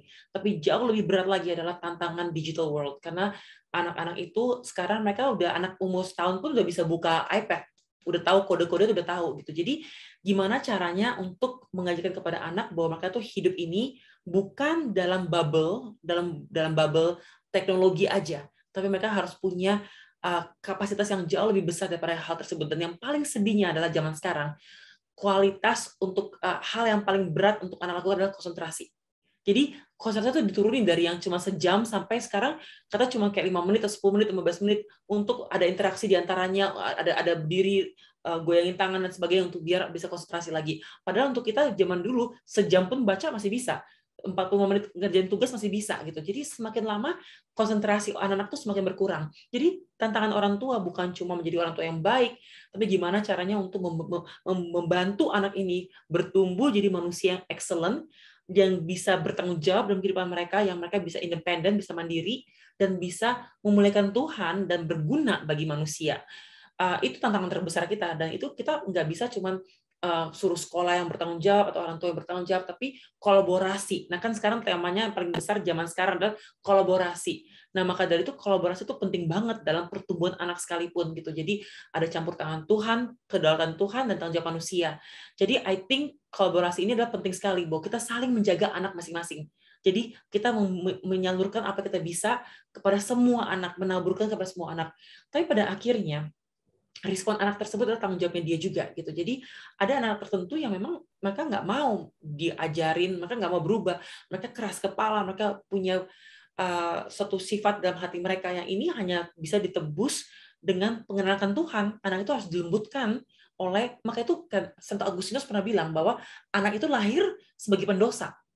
Jadi nggak bisa bilang anak itu berdosa pada saat dia akil balik atau dia pada saat dia menjadi dewasa, enggak. Anak itu lahir sebagai pendosa. Nah, kita dealing dengan anak-anak yang pendosa. Sehingga mereka harus kenal Tuhan untuk memecahkan kutukan dosa tersebut, sehingga mereka bisa diubahkan oleh kebenaran firman Tuhan yang akan berdampak dalam mereka belajar, berinteraksi, dan sebagainya. Jadi for me, formulanya adalah bukan cuma orang tua yang baik atau nggak baik, atau guru yang sekolah yang baik, tapi mereka harus dikenalkan kepada kebenaran firman Tuhan, bukan sebagai paksaan kayak, ayo, kalau nggak dapat uang saku, tapi biar mereka mencintai firman Tuhan, mencintai Sang Juru Selamat, dan hidup dalam kebenaran, sehingga mereka akan diubahkan oleh Tuhan langsung gitu. Jadi I think, apalagi puji syukur ini ada sekolah Kristen, I think yang paling penting saat ini adalah sebagai guru atau orang tua, doakan setiap anak-anak itu, setiap harinya, nama mereka disebutkan dalam doa kita, untuk bilang, Tuhan, have a breakthrough, masuk dalam kehidupan mereka secara pribadi, sehingga everything else akan kembali kepada tempat yang tepat gitu. Jadi kadang-kadang emang orang tua yang baik pun juga kalau anaknya nggak diubahkan oleh Tuhan, juga anaknya nggak akan pernah bisa baik. I witness this. Saya punya teman yang orang tuanya tuh dalam Tuhan sekali, tapi sibuk kerja. Anaknya IB-nya 45, bagus banget. Dalam Tuhan, nggak aneh-aneh, nggak mabuk, nggak apa. Benar-benar anaknya kolot banget. Ada ibu sama bapak yang sangat-sangat di rumah aja, yang ibunya ibu rumah tangga, yang nggak sibuk, yang ngurusin anak. Tapi anaknya ada yang berantakan ngedrugs. Padahal orang tuanya sempurna. Maksudnya kalau kutip ya, keluarga yang baik-baik dan sebagainya. Jadi nggak ada patokannya loh. Kalau orang tua itu seperti apa, anaknya harus jadi seperti apa. Sungguh-sungguh setiap individu itu berbeda, dan ada anugerah Tuhan yang kita harus mohon kepada Tuhan untuk curahkan. Jadi I think in general sebagai penutup, saya bilang kayak yang paling kita harus tangisi adalah biar Tuhan tebus anak-anak ini, dan mereka mengenal Tuhan di usia muda, sehingga mereka dibentengi oleh kebenaran firman Tuhan, dan di masa mereka melangkah kepada masa depan, di mana mungkin kita nggak akan pernah bisa ikut mereka. Mereka punya pengertian yang dalam akan makna hidup, tujuan hidup, nilai hidup mereka, karya mereka untuk kemuliaan Tuhan, sehingga kita udah nggak perlu apa-apa lagi gitu. Kadang-kadang juga orang tua pun juga nggak bisa pergi kemana mereka pergi nantinya gitu. Jadi I think what we have to pray adalah breakthrough dalam rohani mereka dulu. Yang lainnya will come in places, will come to cover the whole things. Semoga bisa menjawab ya. Ini sounds like so suci banget, tapi I really true believe that, karena anak kecil pun bisa bertobat loh. Ada anak umur 8 tahun, ada umur 9 tahun bertobat, jadi rajin belajar, jadi hormat orang tua, jadi suka baca. Itu tuh bener-bener perubahan yang drastis yang saya lihat sendiri di anak-anak kecil yang ngalami Tuhan, ngalami lawatan Tuhan, dan memang mereka akhirnya menjadi anak-anak yang cemerlang. So I think that's the key. Oke. Sekarang sudah ada nih yang masuk pertanyaan-pertanyaan di co-host. Sudah mengantri. Iya, jadi ini adalah pertanyaan-pertanyaannya. Oke, nah tolong bisa diperbesar. Apakah sangat kecil ya? Di layar kami ini cukup kecil, jadi mungkin bisa ditampilkan dulu ya. Oke, Ina. Aku coba ya, baca ya sebentar. Harus agak mendekat. Apa pesan, saya berdiri ini jadinya. Atau saran. Kak Tracy buat anak-anak muda yang masih mencari calling atau masih bingung sama calling hidupnya. Calling ini. Ada saran nggak Kak Tracy? Ya, kalau calling itu lebih, kalau orang Kristen bilang tuh jauh lebih spesifik daripada pekerjaan ya. Jadi pekerjaan itu adalah ya satu pekerjaan adalah suatu kegiatan yang kita diuntungkan dari hal tersebut, dari keuntungan, contohnya kayak kerja, bergaji, uang. Tapi calling itu jauh lebih besar daripada cuma bekerja gitu. Jadi panggilan hidup itu jauh lebih besar daripada cuma bekerja untuk menghasilkan, atau bahasa Inggrisnya kayak vocation gitu ya istilahnya. Nah, calling itu biasanya suatu hal yang berdampak bagi banyak orang, dan kita punya talentanya dan memuliakan Tuhan. Jadi kita punya kapasitasnya, talentanya, berdampak bagi banyak orang, secara langsung ataupun tidak langsung, sekarang ataupun nanti di kedepannya, kita nggak bisa tahu kapan hasil itu akan terlihat, tapi pada akhirnya ini memuliakan Tuhan gitu, dan ini tidak bertentangan dengan kebenaran firman Tuhan. Itu calling. Nah, jadi orang selalu berpikir bahwa calling itu harus rohani. Enggak. Calling itu adalah satu panggilan yang kalau kita nggak kerjain, kita tuh nggak tenang. Jadi kalau pekerjaan kan, Trace mau kerja sebagai ini nggak guru? Not really. Tapi kalau calling, Trace, ini ada sekolah membutuhkan guru. Mau nggak? Oh my goodness, pas banget. Aku emang nggak tahu kenapa nih pingin banget ngajar di sekolah. Jadi matching dengan apa yang dibutuhkan di luar sana, dengan apa yang kita kapasitas kita miliki, yang kita inginkan, dan itu matching gitu. Walaupun sulit, walaupun nggak dibayar, walaupun berat, walaupun dianggap aneh untuk orang, kita tetap melakukannya karena itu kayak klik aja dengan apa yang dibutuhkan, dengan apa kita miliki. Jadi klik itu adalah calling gitu. Nah, bagaimana kita bisa tahu callingnya kita? Pertama, kita nggak tahu. Yang kita lakukan adalah apa yang kita miliki, kita assess, kita hitung. Oke, saya bisa ngajar, saya bisa ini, saya bisa nari, saya bisa ini. Hitung semua. Doakan Tuhan dengan semua talenta yang saya miliki, kemana saya harus melangkah. Habis itu nanti ada kesempatan, lakukan. Kenapa? Calling itu nggak selalu kelihatan sangat jelas dari awal. Seringkali sebuah proses kesetiaan yang sedikit demi sedikit, sampai nanti ada promosi dari Tuhan kepada calling yang tepat. Jadi contohnya, dulu waktu saya sebelum bekerja sebagai di ladang Tuhan, calling spesifik itu, saya menjadi penulis di Get Fresh selama 2 tahun dengan Yosi Project Pop. Belajar nulis, sampai bikin dibantu sama editor dan sebagainya. Terus habis itu saya bikin IO, bikin event organizer untuk konser musik, Boyz II Men dan sebagainya. Kita pernah bawa ke Indonesia. Terus habis itu punya fashion line. Nah, ketiga ini ternyata berguna untuk pelayanan. Kenapa? Pertama, belajar nulis, bikin khotbah, akhirnya bisa skripsi dan bikin khotbah dan sebagainya. Kedua, bikin IO, menghargai, yang ngundang gereja itu susah loh. Menjadi orang yang mengundang, membuat sebuah acara menjadi bagus seperti hari ini, panitia, semua. Ini hal yang sangat sulit, karena saya pernah kerja di backstage, saya ngerti betapa itu sulit, sehingga menjadi pembicara pun saya menghargai, harus on time, harus apresiasi kepada semua panitia, harus bersyukur dengan posisi lampu dan sebagainya. Itu akhirnya karena pernah bekerja di belakang, jadi tahu itu.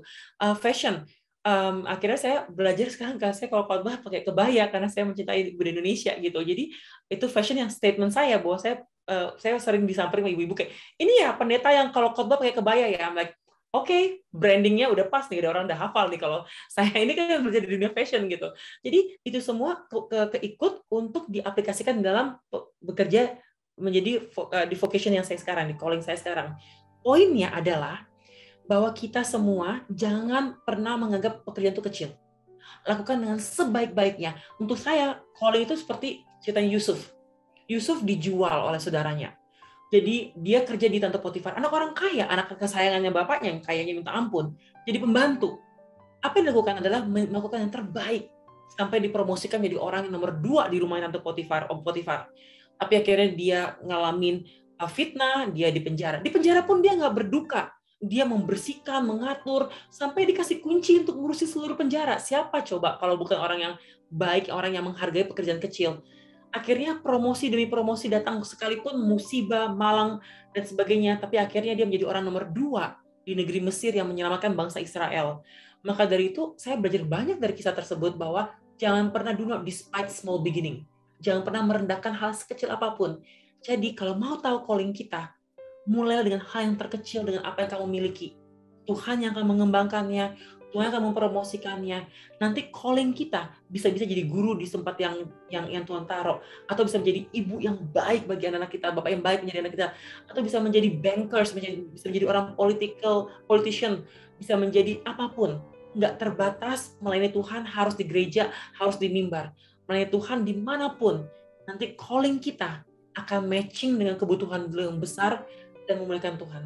So do everything you can sekarang ini, jangan menunggu, tapi lakukan sesuatu saat masih menunggu. Karena akan Tuhan kembangkan dan nggak ada yang sia-sia yang kita lakukan di masa lalu. Semua itu akan bawa keuntungan bagi orang yang percaya kepada Tuhan. So please, kalau yang masih bingung, apa ya calling saya? Lakukan apa yang kamu bisa. Tuhan akan tuntun ke calling yang sejati. Keren, luar biasa. Betul. Start what you have, ya. Betul. Mulailah dari apa yang kamu miliki. Oke. Pertanyaan kedua, gimana Kak Tracy mengabarkan panggilan Tuhan pada ortu? Gimana nih ceritain tentang panggilan Tuhan pada ortu dan keluarga besar? Mengingatkan mereka bukan dari kalangan orang yang sudah lahir baru nih. Jadi ini mah bukan tentang dirinya, maksudnya bukan dari si penanya tentang si penanya ini, bukan. Tapi maksudnya gimana caranya Tracy itu menceritakan kira-kira panggilan Tuhan kepada orang tuanya Tracy untuk bisa menjadi hamba Tuhan ini gimana nih? Ada tantangan nggak ya? Atau ada tantangan nggak ya? Terutama ortu yang punya impian model tapi loh kenapa sekarang jadi hamba Tuhan? Nah gimana tuh Tracy? Ada banget.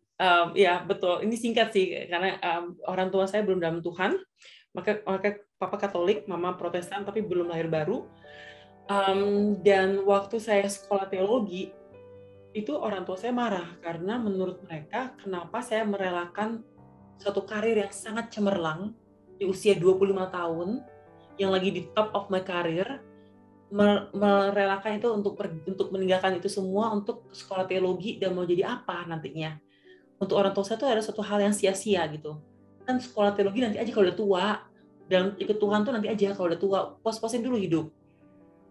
Nikmati semuanya, nanti kalau udah tua baru usul dalam Tuhan. Saya ingin berargumentasi waktu itu, tapi Tuhan bilang jangan, senyum aja, hormati orang tuamu. Maksudnya be kind to them gitu ya. Akhirnya ya ini suatu karir yang memang secara finansial sama sekali nggak untung. Di usia 29 tahun saya kerja sebagai pendeta dengan hidup yang untuk saya pas-pasan. Saya ingat banget waktu pertama kali dapat gaji, saya pikir tuh gaji mingguan, ternyata tuh bulanan. Itu biasanya cuma 3 hari uang jajan saya. Jadi saya kayak, oh my gosh, gitu. Itu satu hal yang Tuhan tetap tantang dalam hidup saya gitu. Tapi back to the story about my parents. Setelah 2 tahun saya melayani Tuhan, papa saya bilang gini, papa, he write me a letter ya, dia bilang, awalnya papa nggak setuju, kamu kenapa sih harus sia-siakan suatu karir yang semua orang mimpikan, dan belum ada orang Indonesia yang bisa punya karir sebagus itu sampai saat itu. Tapi why you give up on that gitu. Tapi akhirnya papa saya bilang gini, tapi papa suka banget hidup kamu tuh benar-benar menjadi teladan bagi adik-adik kamu. You set the bar very high untuk mereka bisa contohi gitu. Tapi itu later ya, itu setelah 5 tahun baru papa setuju gitu bahwa hidup saya itu berguna gitu. Tapi gini, maka itu saya bersyukur suara Tuhan jauh lebih besar daripada suaranya orang tua saya. Jadi antara panggilannya Tuhan untuk sekolah teologi sama orang tua saya bilang stay di entertainment, Tuhan menang. Dan itu akan selalu untuk selamanya in Jesus name, bahwa Tuhan punya opini akan saya jauh lebih penting daripada opini dunia akan saya. Kalau orang bilang bodoh, rasain lo miskin atau apapun bentuknya ejekan dari manusia, I don't care, karena ada kekayaan surga yang nggak bisa diukur oleh pandangan dunia gitu. Jadi I am extremely grateful for this calling, untuk masuk melayani Tuhan dan sungguh-sungguh hidup dalam Tuhan. Sekalipun mungkin orang pikir suatu kerugian, tapi untuk saya adalah sebuah keuntungan karena saya bisa bilang kepada Tuhan bahwa Tuhan, nothing is more important than you. Karir saya tuh nothing. My life, my singleness, my desire of marriage, my desire of kekayaan, harta tata semua tuh, harta dan pria, itu nggak ada artinya dibandingkan to know you and to live for you. Gitu. Jadi, I think I have a fulfilling life because of what Christ has done in my life. Gitu. So, I'm happy, I'm so content. Luar biasa sekali, super. Gubrak, luar biasa banget dah. Oke, pertanyaan selanjutnya. Mengapa Tracy juga memilih profesi sebagai seorang guru? Tantangan apa saja yang Tracy hadapi dalam mengajar dan bagaimana Tracy menyikapinya? Ini, sorry Tracy, ini maksudnya guru di sekolah atau emang maksudnya guru pelajaran atau emang guru ngajar teologi ya atau Teologia, apologetika teologia. Jadi ini ironis banget ya, karena waktu saya masih kecil takut sama guru, takut sama sekolah. Tiba-tiba setelah 2009 saya diundang untuk ngajar di SPH Karawaci untuk jadi guru tamu buat ngajar teologi apologetika, membela perkara kekristenan. Terus saya juga jadi dosen tamu di UPH juga, dan dosen tamu di beberapa sekolah teologi di Jakarta.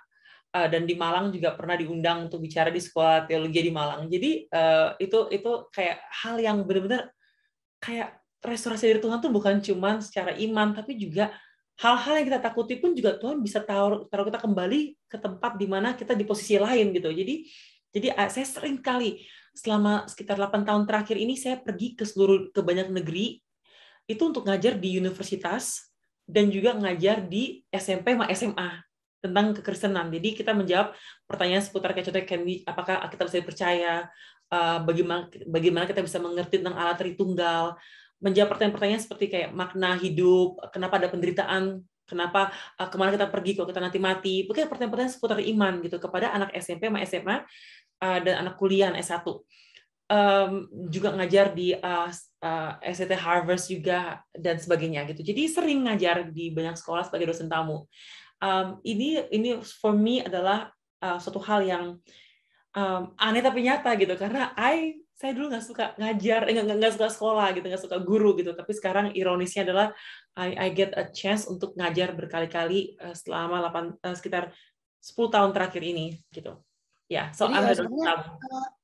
Tracy sejujurnya hari ini bisa hidup sampai di level ini di hari ini nggak ada bisnis yang berkaitan dengan modeling gitu, nggak ada ya? Jadi waktu saya kerja waktu saya masuk ke pelayanan, saya waktu itu masih punya toko di Bali, tapi Tuhan kayak meneguhkan dalam hati saya untuk melepaskan semuanya dan percaya kepada provision of God gitu. Tuhan yang akan cukupkan gitu. Jadi dari tahun 2009 saya cuma dapat gaji aja, dari gaji dari pelayanan. Jadi hanya dari hidup dari pelayanan. Dan sampai waktu saya kerja untuk yayasan internasional bernama RCTM, saya tadi ada pertanyaan berikutnya adalah berhubungan sama RCTM, saya tuh nggak boleh punya usaha apapun, jadi nggak boleh punya bisnis apapun. Mereka mau dalam pelayanan di RCTM sebagai penginjil, fokus kita adalah hanya untuk melayani Tuhan. Jadi nggak boleh terbagikan dengan bisnis atau apa-apa yang lainnya. Jadi saya belum pernah punya bisnis, cuma punya hobi. Jualan pakaian, tapi itu untungnya untuk beli Alkitab buat pendeta-pendeta di pedalaman gitu. Jadi, tapi I believe sebagai orang Kristen kita harus menggunakan skillnya kita untuk bisa. Jadi gini, kita sebagai hamba Tuhan apalagi ya, nggak bisa cuma nunggu dari Tuhan memberkati kita dengan lumbung kita gitu. Of course Tuhan pasti akan mencukupkan, tapi ada masanya di mana Tuhan mencukupkan melalui pekerjaan-pekerjaan yang lainnya gitu. Jadi aku lagi mempelajari ini sekarang, ini adalah investasi atau usaha lainnya untuk bisa mencukupi dan bisa membantu untuk bisa melayani Tuhan lebih dalam lagi dan nggak fokus lagi kepada kekhawatiran akan gimana caranya ya untuk memenuhi kebutuhan tiap bulannya gitu. Jadi I really believe that sebagai pendeta atau pelayan Tuhan atau apapun pekerjaan kita, it's okay untuk bisa punya beberapa keranjang income gitu. I think it's wise gitu, karena kita hidup di zaman yang memang cukup sulit gitu, bahwa kalau cuma berharap dari satu gaji aja, kalau kerjaan kita hilang, kita akan sengsara gitu. Maka itu kita harus belajar untuk menabur di banyak tempat sehingga kita nggak tahu yang mana akan bertumbuh dan berguna nantinya gitu. So I learned that ini hal yang baru yang aku baru pelajari recently gitu. Jadi selama 11 tahun cuman berkat Tuhan melalui pekerjaan di pelayanan yang menghidupi aku. Gitu. Wow. Tapi I'm learning. Diajarin ya kalau ada yang ngerti bisnis. Oke, tenang.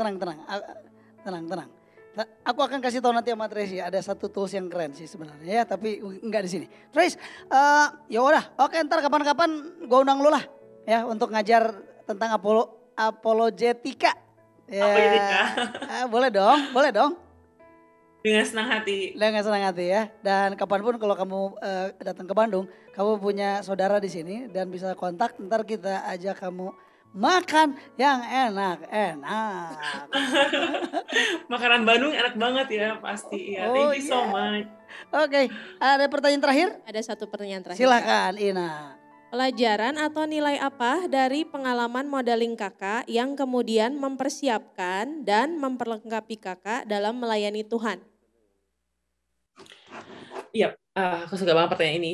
Jadi dalam dunia modeling, kita tuh apalagi kalau kita sebagai model runway, jadi model tuh terbagi-bagi, ada model cetak, ada model iklan, ada model runway. Runway itu model kayak tadi ya, ada 2 model kita yang keren dan cantik ini, yang tadi jalan fashion show, itu model runway namanya. Nah, jadi model runway itu tertinggi ya, secara hierarchy, secara ini dia tertinggi, dia paling sulit karena harus tinggi banget, harus kurus. Kalau model cetak, model iklan, model majalah itu lebih gampang, tapi model fashion show itu paling tertinggi dan paling sulit, paling eksklusif. Nah, jadi waktu saya di model runway, saya belajar begini, fashion designer tersebut menciptakan baju tersebut sulit ya. Maka memikirkan, aduh, untuk tema ke depan apa ya gitu. Mereka gambar, mereka bikin sulit, mereka cari kainnya, mereka bikin sampai menjadi sebuah mahakarya, sebuah pakaian. Nah, ada 2 macam fashion show. Yang pertama namanya prêt-à-porter, artinya ready to wear, bajunya untuk sehari-hari. Satu lagi haute couture, alta moda, atau baju adi busana. Nah, adi busana ini jauh lebih ribet karena perlu tangan. Mereka nggak boleh ngerjain pakai mesin. Semua harus bikin pakai tangan. Dan itu seringkali diisi ornamennya batu-batu asli, emas, perak, kayak mahal bahannya. Bisa tuh karya satu baju itu bisa 100 juta, 200 juta, 300 juta, sampai bisa lebih mahal lagi. Per baju tuh mahalnya minta ampun. Karena hanya ada satu baju itu. Jadi nggak ada duanya. Itu namanya baju abdi busana. Nah, untuk model bisa jalan di fashion show yang biasa, baju prêt-à-porter, baju sehari-hari gampang. Tapi kalau untuk jalan di abdi busana, kamu harus jadi wanita yang sangat elegan. Nah, saya sering jalan di abdi busana. Nggak tahu kenapa anugerah Tuhan, saya sering dan saya membawakan baju-baju yang mewah banget, gitu, yang mahal, yang emas. Satu hal saya pelajari melalui dunia modeling yang saya terapkan dalam kehidupan saya sehari-hari adalah begini. Saat saya jalan di panggung, menggunakan baju yang cuma ada satu baju mahal ini, yang dibikin berbulan-bulan lamanya, saya jalan dengan bangga. Karena saya menunjukkan karya dari sang desainer.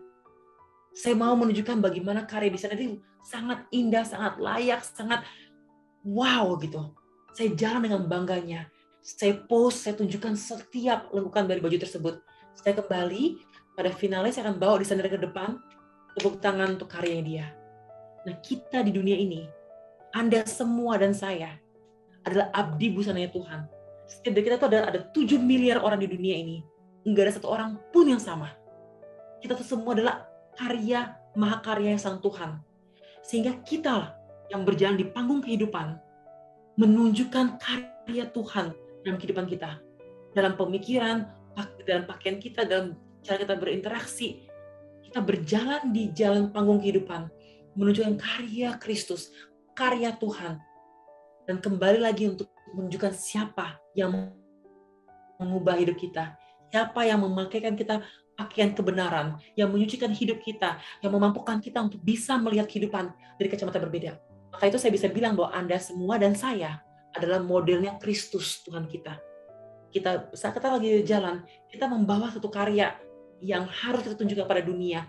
Dan kita harus menunjukkan bukan saya yang hebat, tapi Tuhan saya yang hebat, yang layak dipuja, yang engkau pun juga bisa menggunakan pakaian indah kebenaran ini karena karya Tuhan di kayu salib. So we all models, kita semua adalah modelnya Tuhan untuk memuliakan Tuhan dengan karya Tuhan yang kita kenakan dalam tubuh ini. So I think dari modeling, berjalan di panggung fashion show, sebagai orang Kristen, berjalan di panggung kehidupan, banyak mata akan memandang kehidupan kita, banyak orang ingin tahu kok kita berbeda dari orang dunia. Karena sang penenun yang agung, karena sang desainer yang agung yang mengubah hidup kita. So I think that is the connection dari dunia fashion ke dunia sehari-hari. You and I model for Jesus Christ. Marilah kita jalan dengan indah untuk kemuliaannya. Wow, saya pikir itu sebuah closing statement yang menutup acara merinding kita pada loh. merinding ya. Merinding beneran Kak. Merinding apa ikut-ikutan tadi? Bukan karena kedinginan AC-nya, enggak beneran gitu. Takutnya ada, karena tadi ada yang komen Katanya merinding jadi ikutan merinding. AC-nya. Loh, iya. Luar biasa, itu kita memang Gila masterpiece itu Tuhan. Keren itu banget. ilustrasi yang mantep banget loh ya. Tadi waktu dibilang model in Christ, kita belum ngerti, saya belum ngerti. Sekarang lebih clear. Lebih clear ya. Jadi Keren. oke. Wow, speechless. Speechless, bener. Luar biasa. Udah nggak tahu harus ngomong apa lagi, gila. Speechless. Gila. Oke. Kita loading dulu. Oke. Jadi artinya gini ya. Oke, buat siapapun yang hari ini join, dengar baik-baik bahwa kita ini adalah masterpiece-nya Tuhan. So we don't have to compare with other people because we are special. We are unique. Ya, kita tuh unik banget, kita spesial. Kalau ada seseorang yang mentertawakan kita karena kita nggak sama, kita harus mentertawakan mereka karena kita berbeda dengan mereka. Gimana? Mantap ya? Sedap. Tracy Trinita, we love you. Kami suka banget, kami keren banget merasa diberkati dengan semua statement-statementnya. Dan one day kita akan ketemu lagi, Tracy. Yes. Dan we appreciate. Di Bandung ya next time. Oh iya dong, harus dong. Ditunggu, Pokoknya Kak. kamu punya keluarga di sini. Oke, kapanpun kamu ke Bandung, temui kita dan kita akan ajak kamu. Akan enak, Kak. Kita akan servis ya. By the way, Terima kasih. ini Tracy ini pakai kebaya ya, Trace? Iya, aku pakai kebaya. Wes, wow benar, wow luar Bener-bener cinta biasa. kebaya ya. Cinta Indonesia banget. Melestarikan Ini budaya buku Indonesia. Beneran ya, ini bukan dekor, ini buku beneran. Ya. Oh, kirain background. Gua kira loh, gua kira Iya, dia aku pakai pikir virtual. itu virtual background. Bukan ya? Real ya, Kak? Oh, benar. Wow. Oh, ini master dari apologetika, masa sih pakai buku bohongan, buku beneran lah. Gila, keren banget, Trace. Keren. Ternyata dia bukan cuma jadi display dari kerajaan Allah, tapi dia juga jadi display for Indonesia. And Yes. then everybody can see how beautiful Indonesia. Benar nggak? Ya, setuju. Luar biasa. Tracy, kita akan menutup dengan dua hal. Yang pertama, saya akan berdoa buat Tracy. Dan setelah itu Tracy berdoa buat semua partisipan supaya dia bisa jadi model yang keren buat seorang Tracy. Alright, okay? Yes. Siap Tracy, aku berdoa lebih dulu. Terus kemudian Tracy berdoa buat semua partisipan. Oke, let's pray. Lord Jesus, we thank you buat seorang Tracy yang mungkin secara manusia dari desa, dari latar belakang keluarga ekonomi yang gak mungkin. Tapi it is possible for you. Dan kami yakin siapapun yang mendengar message ini, siapapun Anda, siapapun kalian yang mengalami atau punya background hidup yang mungkin mirip dengan seorang Tracy. Siapa sih lo? Nggak dipandang. Bahkan mana mungkin bisa jadi seorang model. Tapi percayalah, our God is an awesome God. Tuhan yang luar biasa. Dan dia punya plan, a big plan, beautiful plan buat setiap kita. Amin. Dan saat ini kami mau memberkati Tracy dengan semua perjuangannya, dengan semua kehidupannya sebagai seorang hamba Tuhan, di mana nggak banyak seorang hamba Tuhan yang mau hidup di zaman ini karena banyak orang yang mengejar ketenaran dengan menjual kebenaran, tapi justru seorang Tracy mau menghidupi kebenaran. Bahkan saat ini dia sudah menjadi seorang full time, bahkan even full heart for you Lord. Bless her, berkati Tracy. That one day, percayalah, ketika kita akan berada di keabadian, di kekekalan, many people yang datang kepada Tuhan dan mereka akan berkata, betapa kami berterima kasih karena mengenal seorang Tracy. Dan dialah yang membuat saya bisa mengenal Kristus. Dialah yang membuat sebuah perubahan di dalam hidup saya sehingga saya bisa mengenal Engkau. Thank you Lord. Kami percaya you are our provider. Engkau yang mencukupi semua kebutuhan, keperluan setiap kami, bahkan Tracy sekalipun. Dan kami yakin dan percaya waktunya akan tiba. Tuhan akan membawa Tracy kepada kemuliaan-Mu, kepada sesuatu yang mungkin selama ini tidak dipikirkan oleh seorang Tracy. Tapi Tuhan menyediakannya bagi orang-orang yang mengasihi dia. Thank you so much. Di dalam nama-Mu kami berdoa, pakai Tracy lebih dahsyat dari Engkau memakai hamba-Mu. Pengurapan double portion from you untuk bisa mengajar, untuk bisa menjadi inspirator dimanapun dia berada. Demi namamu kami berdoa, kami mengucap syukur. Tracy boleh berdoa buat setiap kita, buat semua partisipan. Bapa di surga, Tuhan Yesus dan Roh Kudus, terima kasih untuk malam hari ini Tuhan, kami boleh mendengarkan kebaikan surga, kebaikan Tuhan di kehidupan hamba Tuhan. Terima kasih Tuhan, campur tangan Tuhan yang terlampau ajaib dalam kehidupan hamba dan maupun kami semua. Kalau Tuhan bisa memikirkan dan membawa dari mimpi menjadi pekerjaan, menjadi panggilan hidup, kami percaya Tuhan bahwa Engkau bisa mencurahkan berkat yang sama ataupun lebih dari apa yang Engkau telah curahkan kepada hamba, kepada kami semua di tempat ini. Hamba berdoa Tuhan, agar Tuhan memberkati setiap orang yang ada di tempat ini Tuhan, maupun semua jemaat di United Community Church Tuhan. Kami berdoa dalam nama Tuhan Yesus, kiranya Engkau yang telah menebus kami dengan darah suci-Mu, membantu kami semua untuk bisa punya identitas yang sehat akan diri kami, akan tahu siapa kami, anak yang bernilai, karena Engkau yang memberi kami nilai yang terbaik Tuhan.